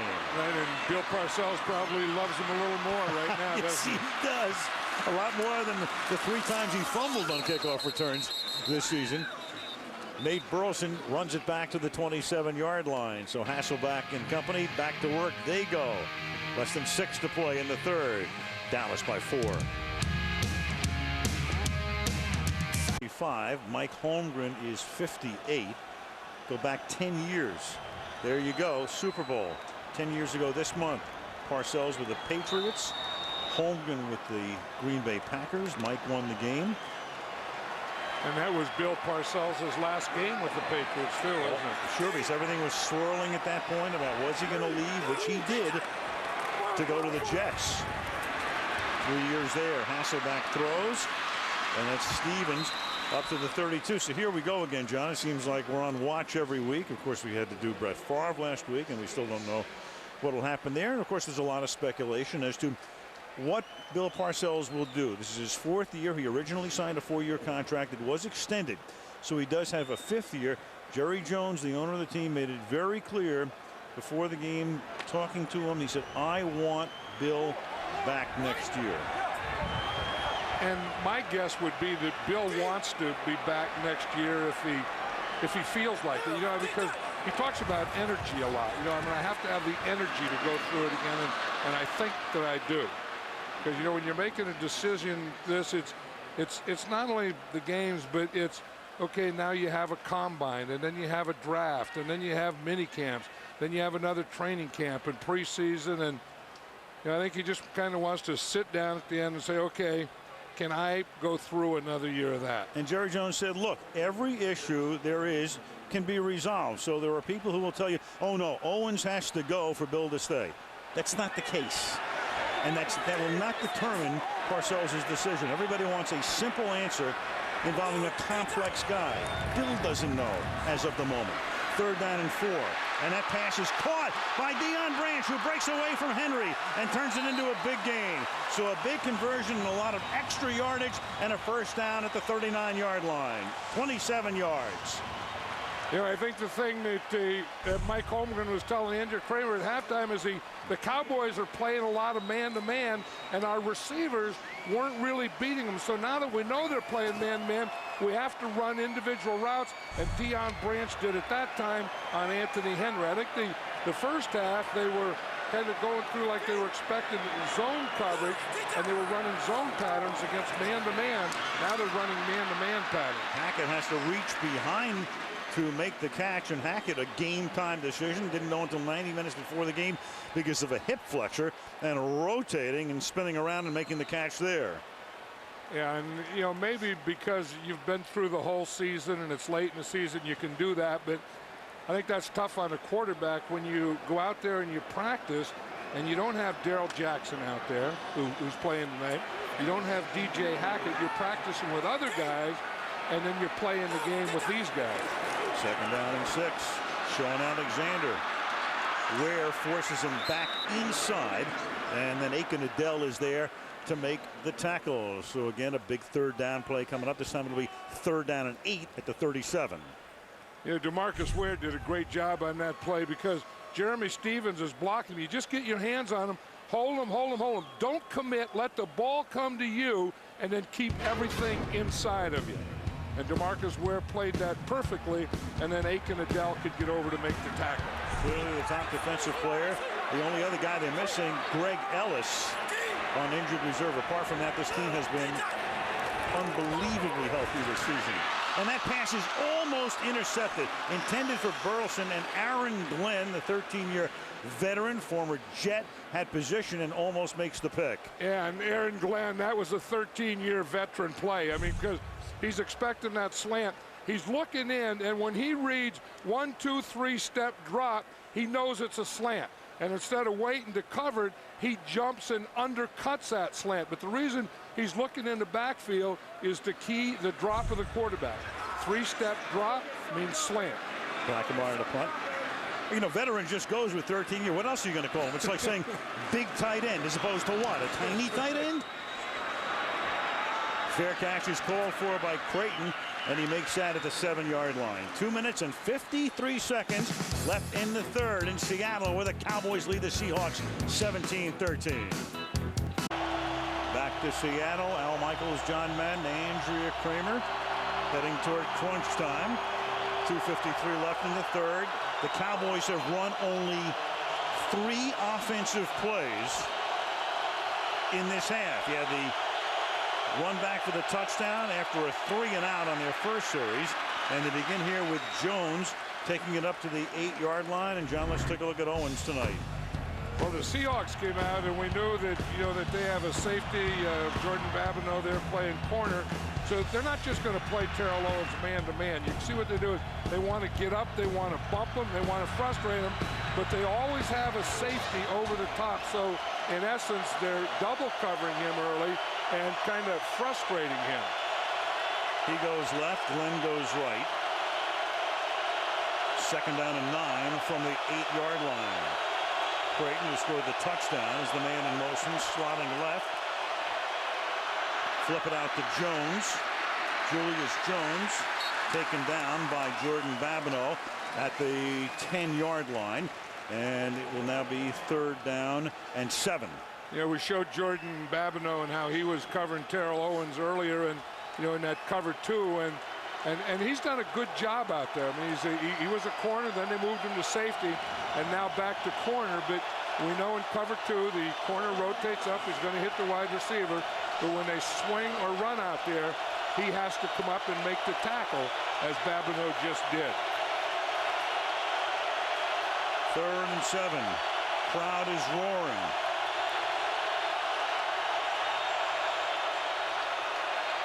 Romo, he's going to flip it to Barber, and Barber is going to get enough for the first down before he's dumped out of bounds by Pete Hunter. Needed 7, got 8, move the chains.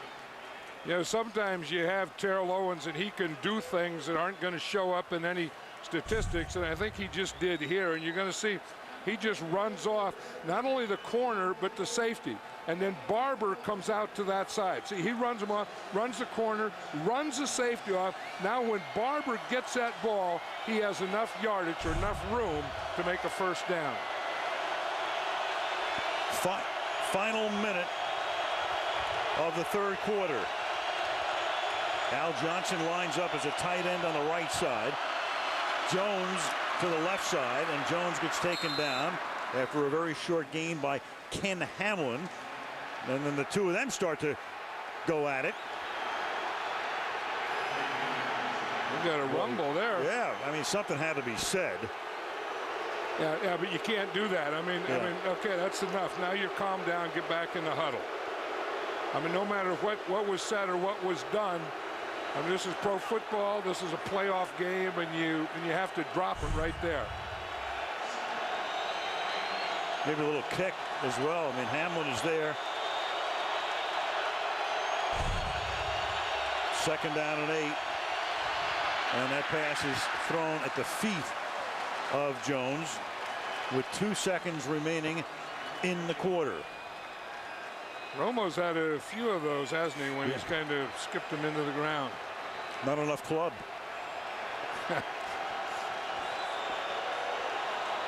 Tony, a good enough golfer to attempt to qualify for the U.S. Open last year. 3rd down and 8. I still think that middle is the place to go. I mean, he hit Jason Witten in there. He hit Patrick Creighton in there. I think in these zone defenses, this area right in here is the area to hit for a first down. Witten's going there right now, and Romo's going to go over the middle, but to Barber, and it's incomplete. Barber looking upfield. So the fourth quarter will start with a Dallas punt. End of 3. 17-13 Cowboys.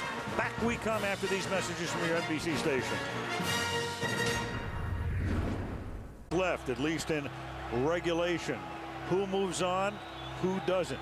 4-point game. We'll start with a punt. Matt McBriar, who averaged 48.2 yards per kick, highest since Yale Larry of Detroit in '63. And He closed in on Sammy Baugh's all-time record of 51 yards back in 1940. A boomer here. Burleson from the 19-yard line gets a block and then gets ripped out of bounds up at the 32 by Kevin Burnett. So what's everybody playing for? 12 teams left. You're playing for a ride. John Madden took that one in Pasadena in Super Bowl 11. Bill Parcells has taken that ride twice. Mike Holmgren took it in New Orleans, Super Bowl 31.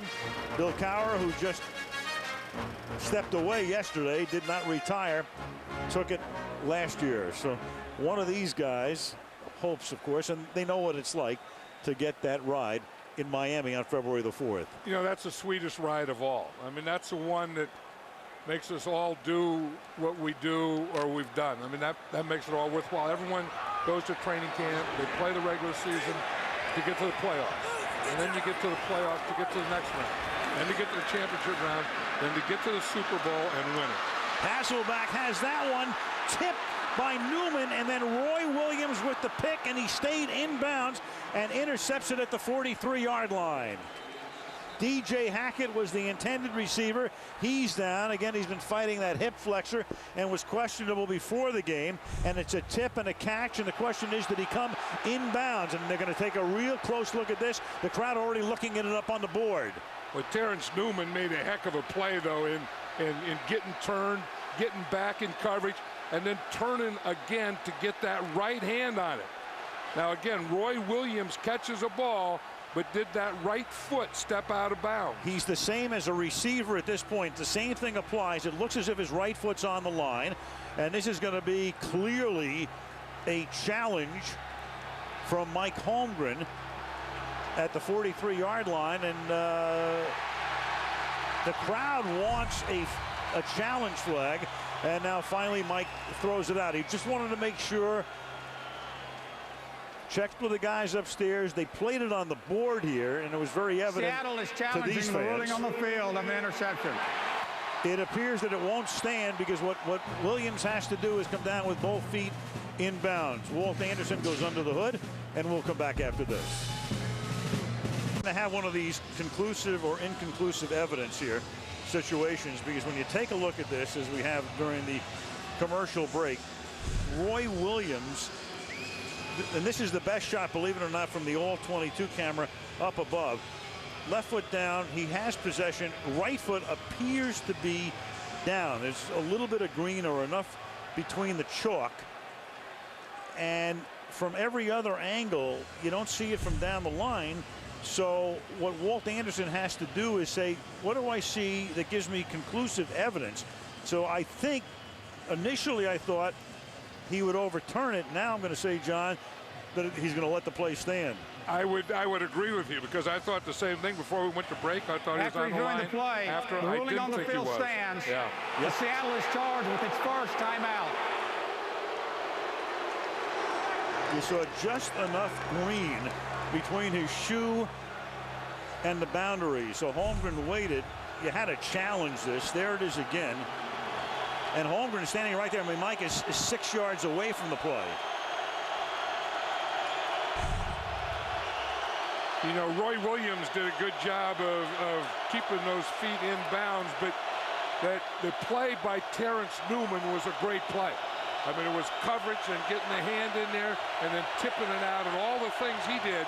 That was a super defensive play. 2 Pro Bowlers, the guys who've been to Honolulu in the past. Romo from the 48-yard line. A flag is thrown. That catch is made by Jones over the middle. Illegal hands to the face, number 63, offense. That's a 10-yard penalty. It's still first down. Those are the left guard.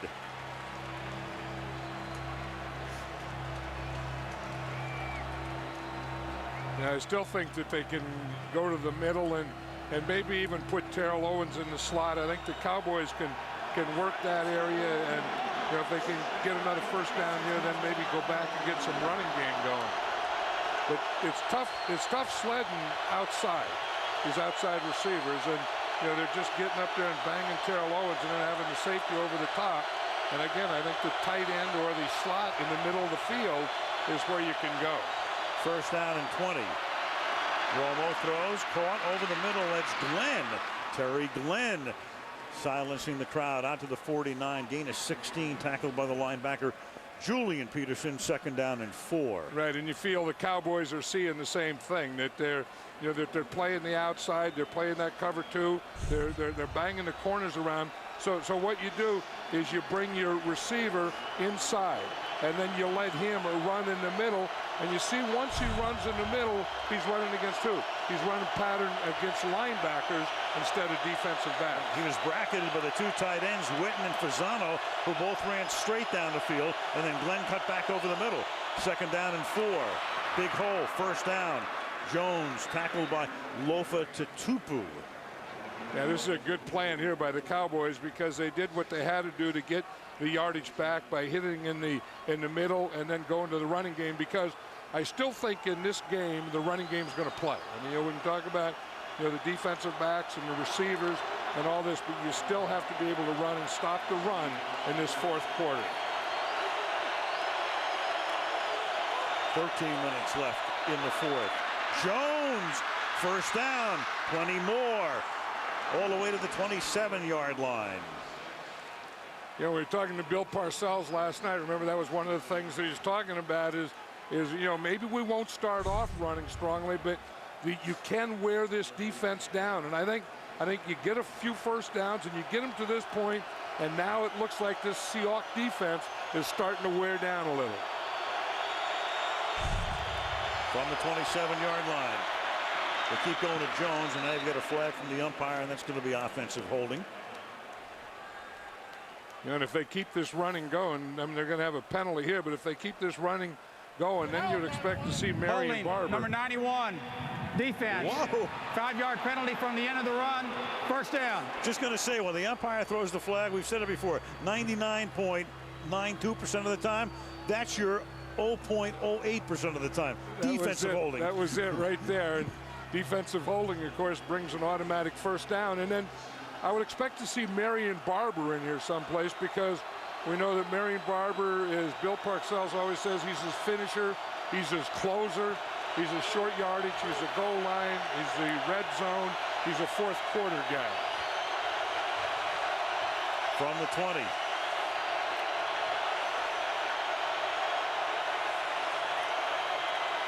Draw. Jones. And Jones to the 13-yard line, and that's 18 carries for 71 yards again in the Monday night game in 04. Jones ran for 198 yards in the stadium, and the Cowboys won a wild one, 43-39. Isn't this the way the NFL is, though? We have, the passing game and the top quarterbacks and all these receivers, but at some point in a big game, it's going to come down to you have to be able to run it and stop the run. To the 11-yard line, and coaches are forever saying that. What do you have to do? We have to run it, we have to stop the run, and can't turn the ball over. It's probably more true than ever in postseason play too. Right, because of the finality of it. I mean, you can have a regular season game and you lose the game, but well, we'll get them next week. Now you lose here, well, we'll be back next year. Yep. Yeah, next week for the loser. The next time it means anything is after Labor Day. Please reset the game clock to 11:13. 11:13, please. This will be a little short of the 1st down, with a 3rd down play upcoming.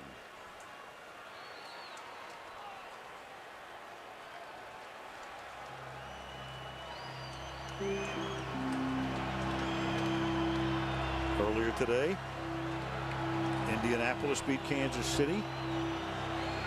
Indianapolis going to Baltimore next week. And the winner of the New England Jet game tomorrow goes to San Diego. Winner of this game again, either to Chicago or New Orleans, depending on the outcome of the Eagle-Giant game tomorrow. I think in this situation here, the Cowboys on this down have to get the 1st down.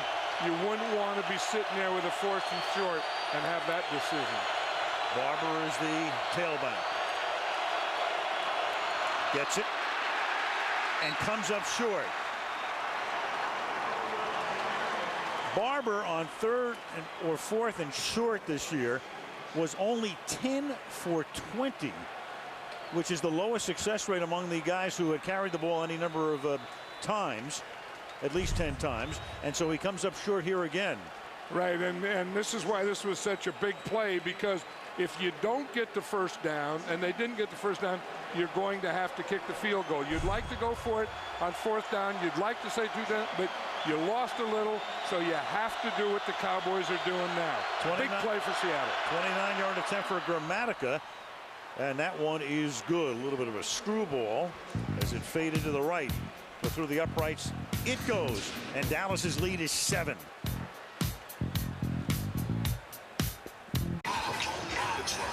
A little quiet before the storm here in Seattle, as this one is set up for a pretty good finish. Dallas on top 20-13, 10-15 remaining in the 4th quarter. Gramatica to kick off. Burleson to run it back.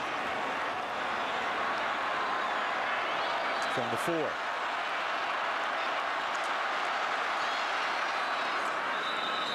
Out to the 27.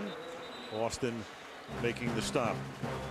This game brought to you by Sprint. Be a better fan with NFL Mobile only from Sprint. Power up. By Wendy's. Do Wendy's new deluxe value meals. Do what tastes right. By UBS, a global financial firm with the heart and soul of a two-person organization. You and us. And by the all-new 2007 Lincoln MKX. Seattle, Washington. 1st and 10. As this drive begins with a 2-yard pickup by Sean Alexander. Down we go to Andrea. Well, there had been so much enthusiasm going into the game about the return of Darryl Jackson and DJ Hackett. Jackson re-aggravated his hyperextended toe that kept him out the past 3 games. He is out. DJ Hackett sprained his ankle. He was on the side. They were retaping it. He was grimacing as they were retaping it. They're calling his return probable, but he's been limping along the sideline, so we're going to have to keep an eye on that. So they're back where they were a few days ago. They had a 2-back set here. You've got Branch, Ingram, and Burleson are their receivers. And of course, they could go to Seneca Wallace from time to time as well, as he did on the first play of the game. And that's Bobby Ingram making the catch over the middle at the 40-yard line for a 1st down. Boy, Bobby Ingram is really something in that slot. And when you know when you go in there against the Cowboys and Roy Williams is in there, you're going to get a hit. And here he just starts to the outside, pushes off a little, comes to the inside, and makes that play. And there's number 31, Roy Williams, waiting for him. But Bobby Ingram is an old pro, tough guy, and one of the real good slot players, a guy that plays right in that position, where he can go in or out. Team 11, Hasselbeck, throwing, and there he is again. Coming out of the slot, going across the field, and Terrence Newman covering on the play. Williams knocks him down, but not until he gains 30 yards. This is what it looks like if you're Matt Hasselbeck. You're going to see Bobby Ingram coming from the left, coming across, and he just leads him perfectly right over Terrence Newman. That was a perfect pass. I mean, he put it where Bobby Ingram could get it, and Terrence Newman couldn't. From the 30, Hasselbeck going deep, and double coverage that time on Burleson. And Tony Parrish with Newman covering on the play. And a flag. Well, Parcells is saying that was an uncatchable pass. Interference, number 41, defense. 1st down at the 1-yard line. Calling it on Newman, and you look at Parcells, and he said, no, it was over his head. 28-yard penalty. Here's Newman right there. He grabbed his arm and gave him a little push. That's the sign for it was over his head. He couldn't catch it. He could catch it. Yeah. Right. You see that left hand in there? He had the left hand around his arm. And definitely a catchable ball. 1st and goal now. Alexander swings to the outside, and Ware takes him out. Ware got through, made Alexander not only go down the line of scrimmage, but backpedal. And from the 1-yard line, they go back to the 8-yard line. Yeah, what they do, they put an extra lineman in there, Tom Ashworth, and then they get inside of him. Ware gets inside of him, gets a little penetration, and it didn't take much there to knock down Sean Alexander. But if there's a big play guy on this defense, front seven, it's 94. And if they hold him to a field goal, that is a huge play. Second down and goal from the 8-yard line. Hasselbeck throws incomplete, intended for Ingram, but the pressure was put on by Marcus Spears from his end spot. So it'll be third down and goal now from the 8-yard line. Yeah, and that's what they haven't been getting. They haven't been getting any pass rush at all from their base defensive ends, either Chris Canty or Marcus Spears. And here you get in this situation when you need a play, and they get one from Marcus Spears. Look at this. There's no one out here on Mo Morris. If he would have just come up there and seen that and just thrown it out there to him, that would have been an easy touchdown. Third down and goal now from the 8. They empty the backfield. Alexander in motion. Hasselbeck throws. Caught 1-yard line, but that's Jeremy Stevens. So they're at about the 1.5. Mike Holmgren, 3 points, makes it a 4-point game. What do you do? I mean, I can see what Mike Holmgren is already going to do. He's going to go for it. So if you say that he ought to kick it, you'd be second guessing. And, you know, he's going for the win right here. I mean, back when I was coaching, I would have kicked it, but then he's going for the win. Fourth and goal from the 2. It's been a game of big fourth down plays. And this time it's a defensive fourth down play. Will Heller, a tight end who they haven't thrown to. Hasselbeck wants a penalty for forcing him out of bounds, but they'll turn it over on downs. Big play by Ware. Well, look at a frustrated Matt Hasselbeck who couldn't convert on a fourth down. It was first and goal from the 1 after the interference, and then Ware made that big play, and the next thing you know, Dallas has the ball, and the pass out here to Glenn, and Glenn's going to lose the ball, but is it going to be saved before it goes out of bounds? And they're going to say yes for a touchdown. Kelly Jennings knocked the ball loose. Michael Boulware winds up with it. And before anything is over and done with here, we'll take a look at a million angles. And Parcells, of course, wants to see what he's going to challenge and when he's going to challenge it. But clearly, the officials all get together. You had a ton of things going on here, beginning with the catch, the fumble, and then was the ball kept in bounds and recovered in bounds. Here's Glenn. Play is still alive. Yeah, then right. He gets hit. Okay, now does someone go out of bounds before it gets to the end zone? Is a catch and a fumble recovered in the end zone by Seattle for a touchdown. All right, so Jennings creates the fumble. Now watch this. The ball appears to be out of bounds. It's Tatupo who leaps over Peterson, and then Boulware, does he have possession? Is he stepping out of bounds? So you have 100 things that Parcells can ask to look at. They will challenge. Whoa. Now we're talking. The ruling on the field of a touchdown. All right, they're still looking at this. Here's what I think is going to happen. I think this is going to wind up as a safety. A lot of things to look at. First things first, is it a catch? Okay, so you've got Romo throwing. Glenn makes the catch, stumbles. He's still not touched. So the ball is still alive. Jennings then creates the fumble. Now the ball is alive. Now what's going to happen here is that Peterson is going to come in. Peterson is inbounds. Tatupo is going to go over Peterson. But here's why this play is going to get overturned. It's very simple. Right there, Tatupo, as he is able to get the ball back into the end zone, has his foot on the line. So it's alive until that point, but Tatupo has his foot on the line. They will overturn this, is what my guess is going to be, and the end result is going to be a safety.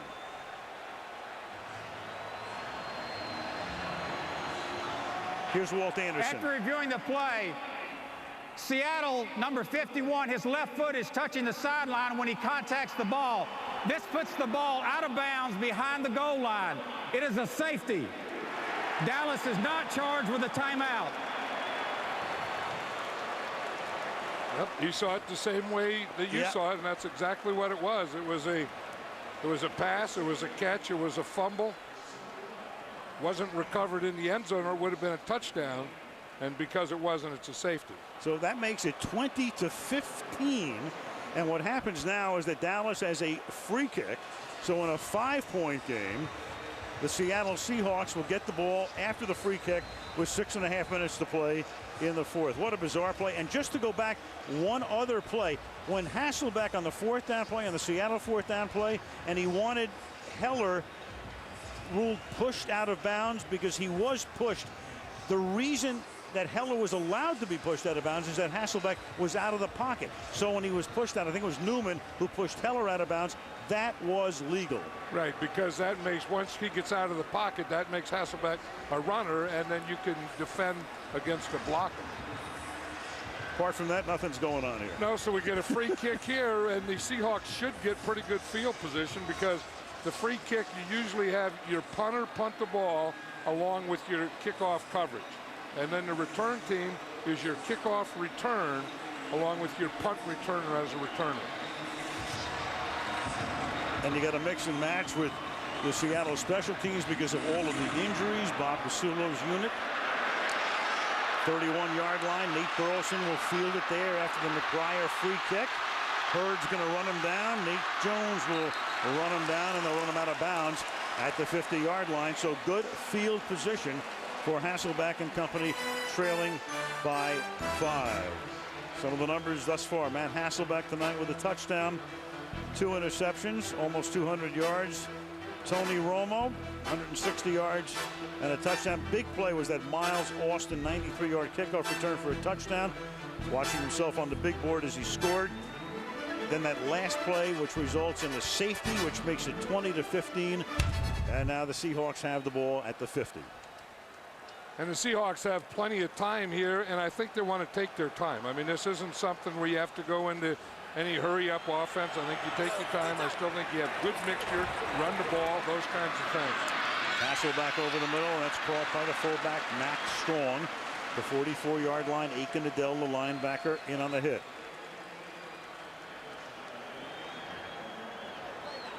You know, one of the things that surprised me when the Seattle Seahawks were down there, that they didn't throw it to the fullback in the flat. Remember there for a while, Dallas couldn't. I don't know if they ever have covered the fullback in the flat down the goal line. They made everyone who would play the Cowboy defense, every fullback would be an all-pro. Those New Orleans and Atlanta games in particular. And Carney with 3 touchdowns for the Saints. Justin Griffiths had a couple for Atlanta. That ball taken to the 41-yard line, and upcoming now a 3rd and 1. Yeah, don't you feel that Mike Holmgren is trying to slow the game down here? That, you know, everything was up tempo, fast, in and out of the huddle, those kinds of things here. Trying to slow it down, get some good mixture, drive down, get a touchdown, and win this game. 3rd and 1. Alexander slips a would-be tackle in the backfield. That was Roy Williams, who came flying in, tried to upend him by the ankles. He couldn't. Alexander able to slip by him, pick up the first down, and you see the frustration on Williams' face. Yeah, right, and great by Sean Alexander. I mean, to have that instinct right there, that Roy Williams hits that hole, he's right square on him, and you have to make a little move. You don't expect to have to make a move 3 yards from the line of scrimmage. You expect to make your move once you get into and through the line of scrimmage. That had to be a shock to Sean Alexander. They empty the backfield on first down with 4.5 to go. Hasselbeck. Deep over the middle. Stevens, touchdown. Jeremy Stevens to put Seattle back up on top, and they'll go for 2 over Roy Williams. 37 yards for the go-ahead touchdown.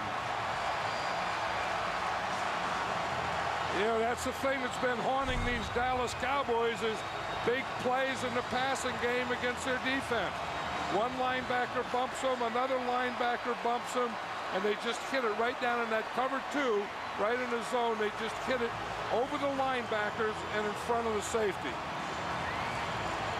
See, Brady James is a middle linebacker. He was trying to run with him. He has to get deep in that cover 2. You have 2 safeties, and he just hit Jeremy Stevens right between the safeties and over the linebackers. So they'll go for 2 to try to make it a 3-point game so that a field goal would only tie it and not potentially win it. Alexander is the back. Burleson comes in motion. Hasselback looking to convert. Rolling away. Can't get away from where. Throws up a prayer. Knocked out of the end zone. So that would mitigate against the potential overtime because it's a 1-point game. Seattle on top 21-20 with 4:24 remaining in the fourth. A wild card game from Seattle. Grease, you're the one that I want in The Apprentice, now back in L.A. Tomorrow, Sunday, right here on NBC. That's Seattle looking toward the southeast. Gorgeous skyline. Isn't this a beautiful city? You know, you come up here, and every time you come up, you say, "This is a beautiful city." Well, you should have remembered that from the last time. I was thinking of that Perry Como song, "The bluest skies I've ever seen are in Seattle." Get a couple of sun breaks this week, not many, from the 9-yard line. Miles Austin. Because you and I are the only guys in the ballpark who know who Perry Como was. A few others. No, Perry Como was a crooner, and there aren't any crooners anymore. Have you noticed that? No crooners. No. You're right. What happened to the crooner? They'll be back. You think so? Bill Parcells is allowed to be crooning if the Cowboys come from behind and win this one. Yep. This is when we find out about Tony Romo. You know, we talked about the experience at quarterback, and even Bill Parcells said that if the Seattle Seahawks have an advantage, it's a veteran quarterback. From the 28-yard line on first down. That pass is caught by Creighton, and Creighton will pick up 11 to the 39-yard line. First down. You know, it was something, and talking to Tony Romo, he was saying that, that I do pretty well on first things. Remember, the first game that he started in the preseason was here against Seattle, and he played the whole game, and he did well. And then the first game that he started against Carolina in regular season, he played well. He said going into the unknown, he usually does well, and this, the first playoff game. Jones. 43-yard line. Grant Wistrom making the tackle. One of the storylines coming into the game. What about the cornerbacks for Seattle? Banged up. They're missing the 2 starters and the number 4 corner. But so far tonight, well, look at Owens. He's caught only 1. Len 4 for 41. But all things considered, John Marshall should be pretty proud of his defense. Yeah, they took away the wide receivers. They made the Cowboys go inside. 2nd and 7. Romo to the outside, and that's caught by Owens. And Owens that time got position. We're talking about Pete Hunter. If you joined us late, Pete Hunter a week ago is watching football on television and going bowling. Former Cowboy, but they were so depleted in the secondary, they had to go deep down the list. Find somebody on the street. That's what you call finding somebody on the street. Right, and not only finding someone on the street, is taking them off the street and putting them in a playoff game. At the 46-yard line. First down. 3 minutes left in regulation.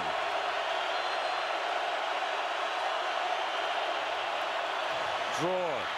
Big hole exploited by Jones. Inside the 20. Hamlin finally rides him down at the 11-yard line. You know, Hamlin was about 20 yards deep on that play. So if you break free, you're going to run it 20 yards. Look where Hamlin is. He's the free safety. I mean, he's 20 yards deep. So there's no one in here. And once you break this, you're going to run it to the safety. And the safety's 20 yards back there. Boy, that is as close to a gimme run as you can get. And another benefit to Dallas on that is that he was tackled inbounds. So now the clock starts working against Seattle because Dallas clearly in field goal range. You have to start thinking about when you have to come from behind again. So they give it to Jones, and you can see that Parcells said there was a moment in between plays when we were doing the replay. You could tell him just the way his body language was expressed. Take your time. This take is the 2-minute your warning. time. We come to the 2-minute warning. Dallas has 3 timeouts, but more importantly, Seattle has 2. 1-point game. What a finish. Game show coming up from Seattle after the game, a rock star of the game, highlights and interviews as we're set up for a wild finish. 21-20 Seattle. Dallas clearly in field goal range. The key now is utilization of timeouts. The Dallas Cowboys have a 2nd down and 10.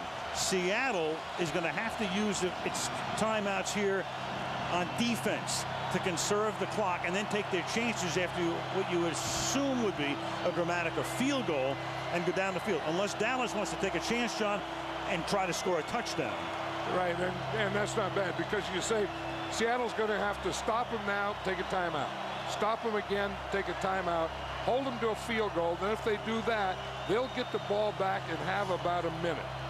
Now, Dallas knows that too. So as you say, they may think the heck was settling for a field goal. I got a couple of downs here.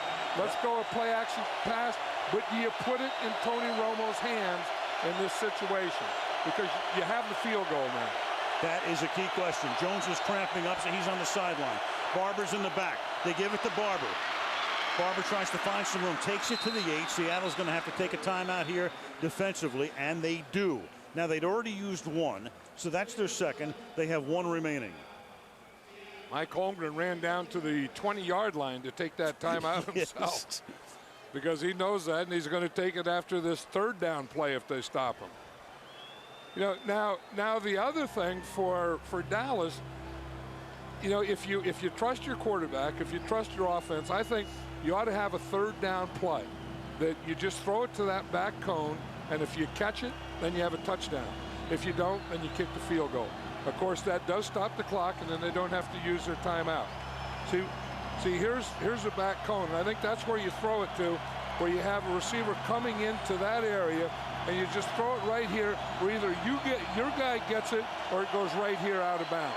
And you just take 1 shot. So that's the thing. You can take a 3rd down shot.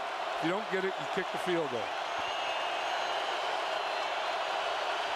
So 3rd down and 7. If they keep it on the ground and don't score, they've got to take their timeout. Seattle lost one of its timeouts on the unsuccessful challenge. Romo spins, throws, caught, Witten, but he's going to be tackled at the 1. Is it going to be a 1st down is the question. Take a look at the official's foot. Appears to be over the yellow line. It will be a 1st down.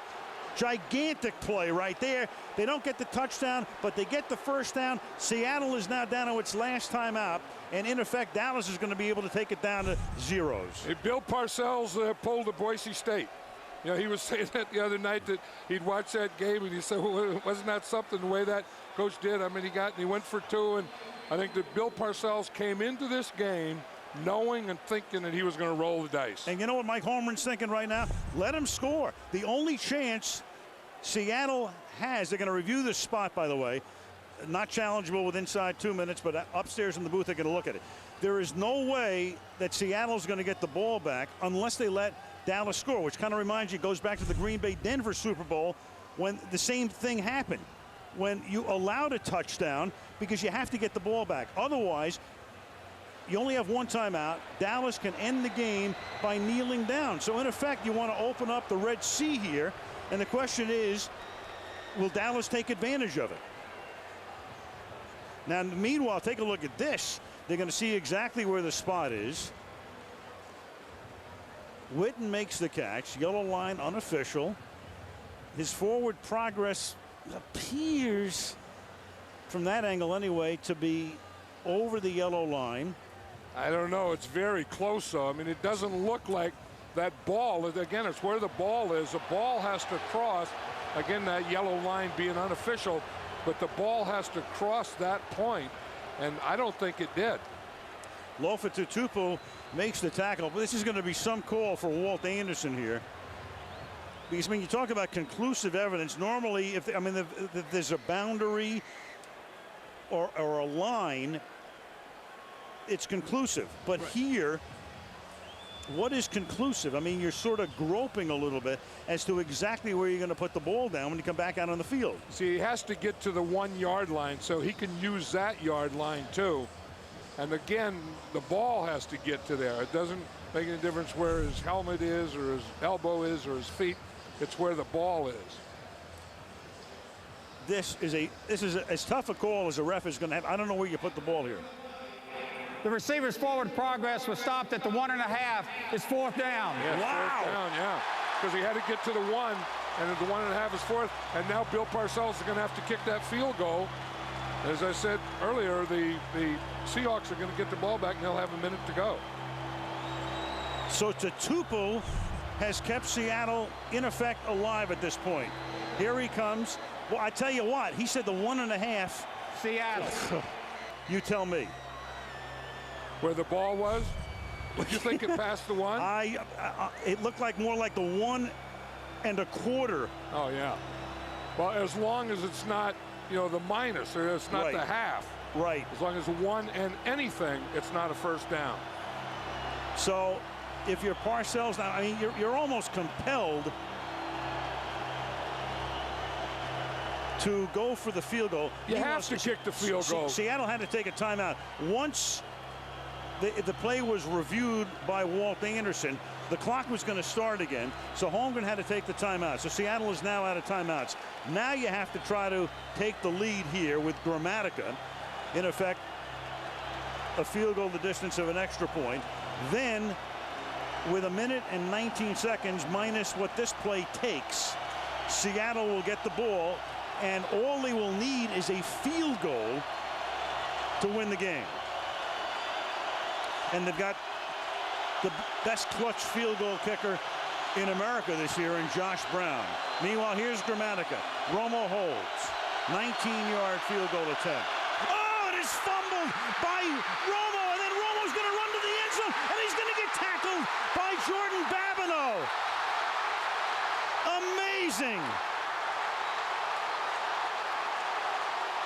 Unbelievable.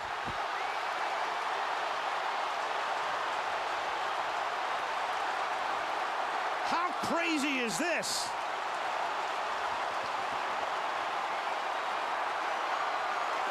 There is nothing automatic in football. Oh, the ball just slipped out of his hands. Yep. It was a good snap. And he went to put it down, and it just slipped.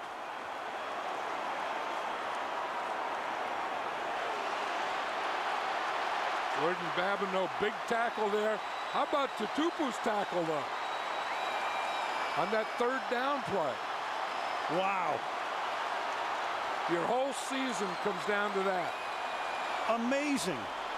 And one of the crazy things about this sport is that if you're a regular quarterback, you almost never are the holder. In fact, the only regular quarterback who started the season as a holder was Jake Plummer of Denver, who didn't wind up as the regular because Cutler took over. And one of the reasons Romo was the holder because he was the backup quarterback. Number 68 is reporting as an eligible receiver.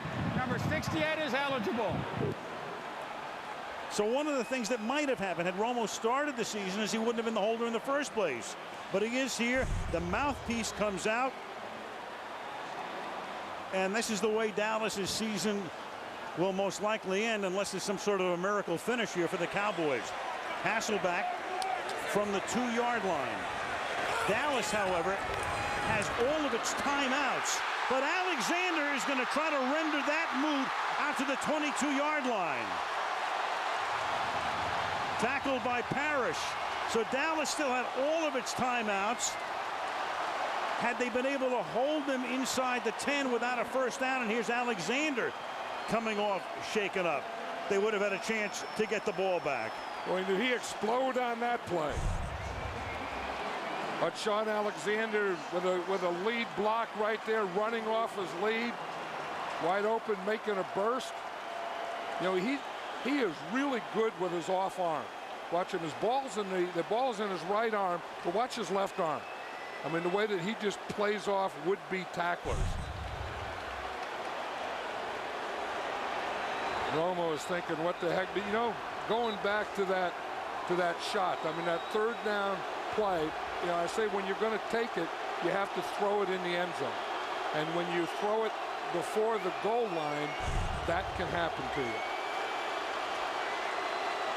And then this. I mean, this just has to be a nightmare here. Oh, well, one of the reasons the Bengals don't get into the playoffs is what happens in Denver. When they're ready to tie the game and at least send it into overtime, and the extra point was missed. And that's the K ball there. That's not the same ball that he uses as a quarterback. Now Dallas is going to take a timeout.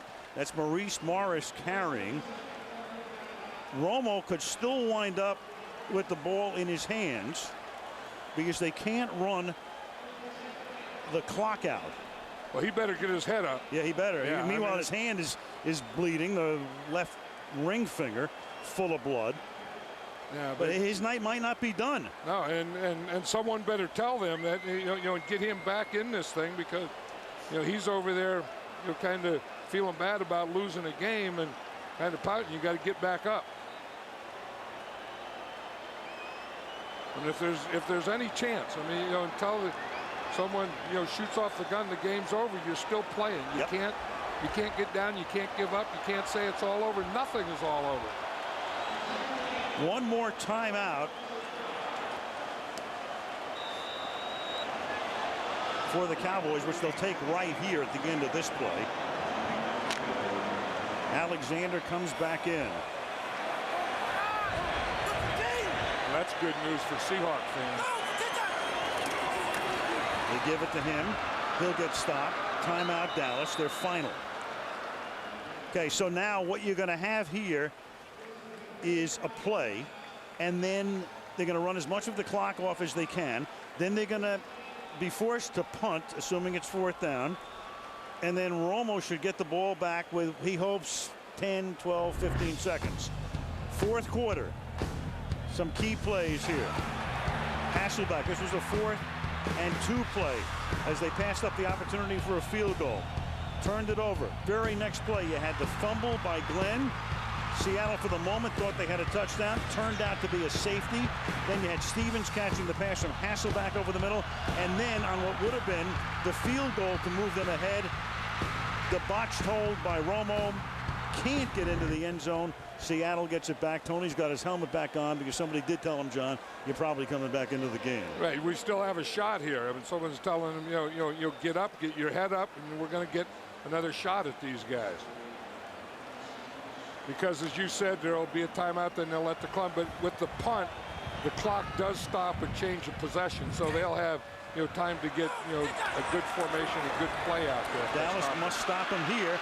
Here's Alexander around the left side. He doesn't want to go out of bounds. That's the last thing, out to the 29-yard line. So now you've got about, just looking at this, about 9 seconds difference between the play clock and the game clock. So you take it down to 1. Then you punt, and then by the time you finish with the run back, you're down to, you hope, 1 Hail Mary if you're Dallas. There it is right there, about 7 seconds difference. And Seattle's going to take it all the way down. They don't have a timeout, so they're going to get a delay of game penalty as soon as it stops, which it will in 1 second. So now you're down to 8 on the clock. Delay of game, offense, 5-yard penalty. It's still 4th down. If there were about 3 seconds here, you could just snap it and run, have the punter run back and forth until the time's out. With 8 seconds, you can't do that. No. And again, a safety could come in, if you had more than a 2-point lead, but with a 1-point lead, that doesn't come into play here. So you have to punt the ball. Everybody up on the line for Dallas. It's a low snap, and Plackemire is able to dig it out, and then it winds up out of bounds, and there's going to be enough time for 1 play on the clock. The official will mark it off at the 50-yard line, at the 50. So there's 1 play left in the game, barring a defensive foul. Remember, if you get an interference call or a holding call against the defense or whatever, there's an untimed play. That's a 26-yard punt after Plackemire had to dig the snap out. I bet I know what the play is, because we were talking about it last night with Bill Parcells. It's going to be that hook and ladder play. They call it Valley Ranch is what they call it. But it's going to be that type of thing, again, like we saw in that Boise State game. So Romo will come up to the line. But Seattle has 3 defensive backs standing on the goal line. 3 goalies. Romo stepping up. He's going to go to the end zone. It's going to be a jump ball in the end zone. Incomplete. End of game.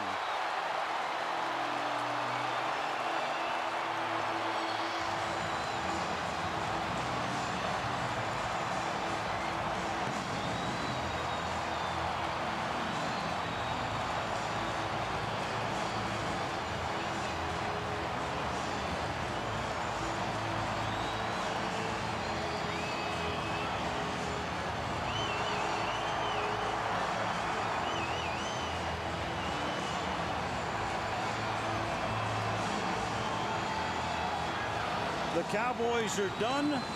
The Seahawks go on. Either to Chicago or New Orleans. This would have made it 23-21.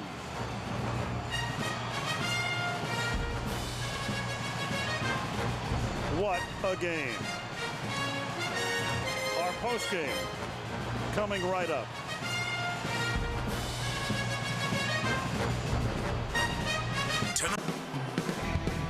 So many things to talk about.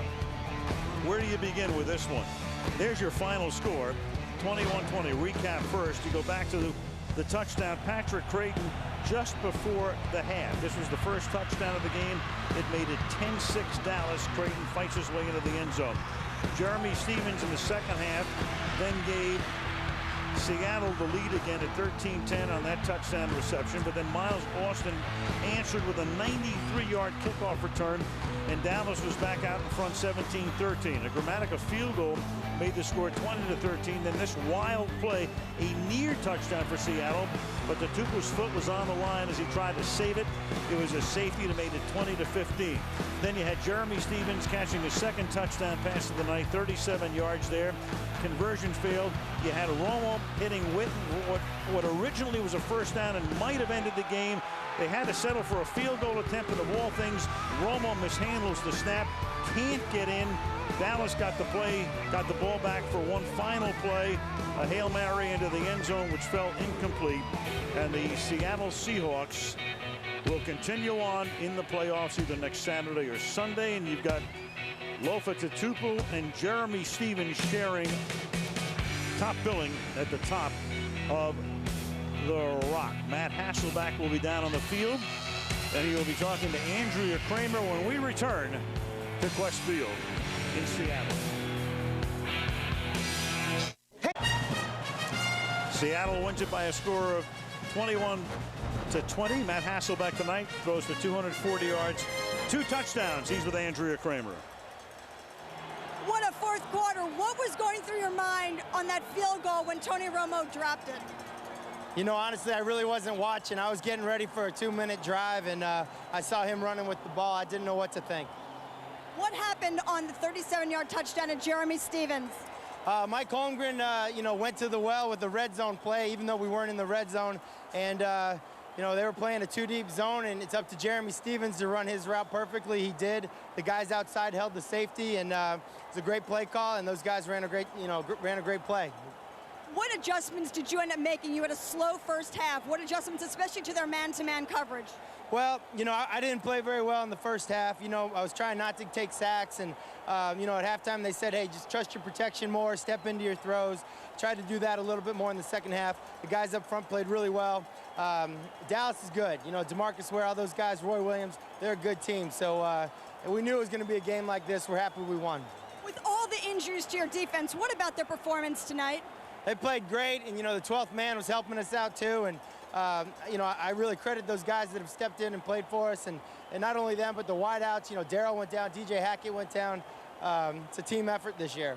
You said this is the best you've felt since the beginning of the season. You told us that. But where does this team compare to the NFC champs of a year ago? Well, we're not that team. We're not at all. But it's time to be the new team, and we got to start playing better. And it's a lot of fun playing with these guys, though.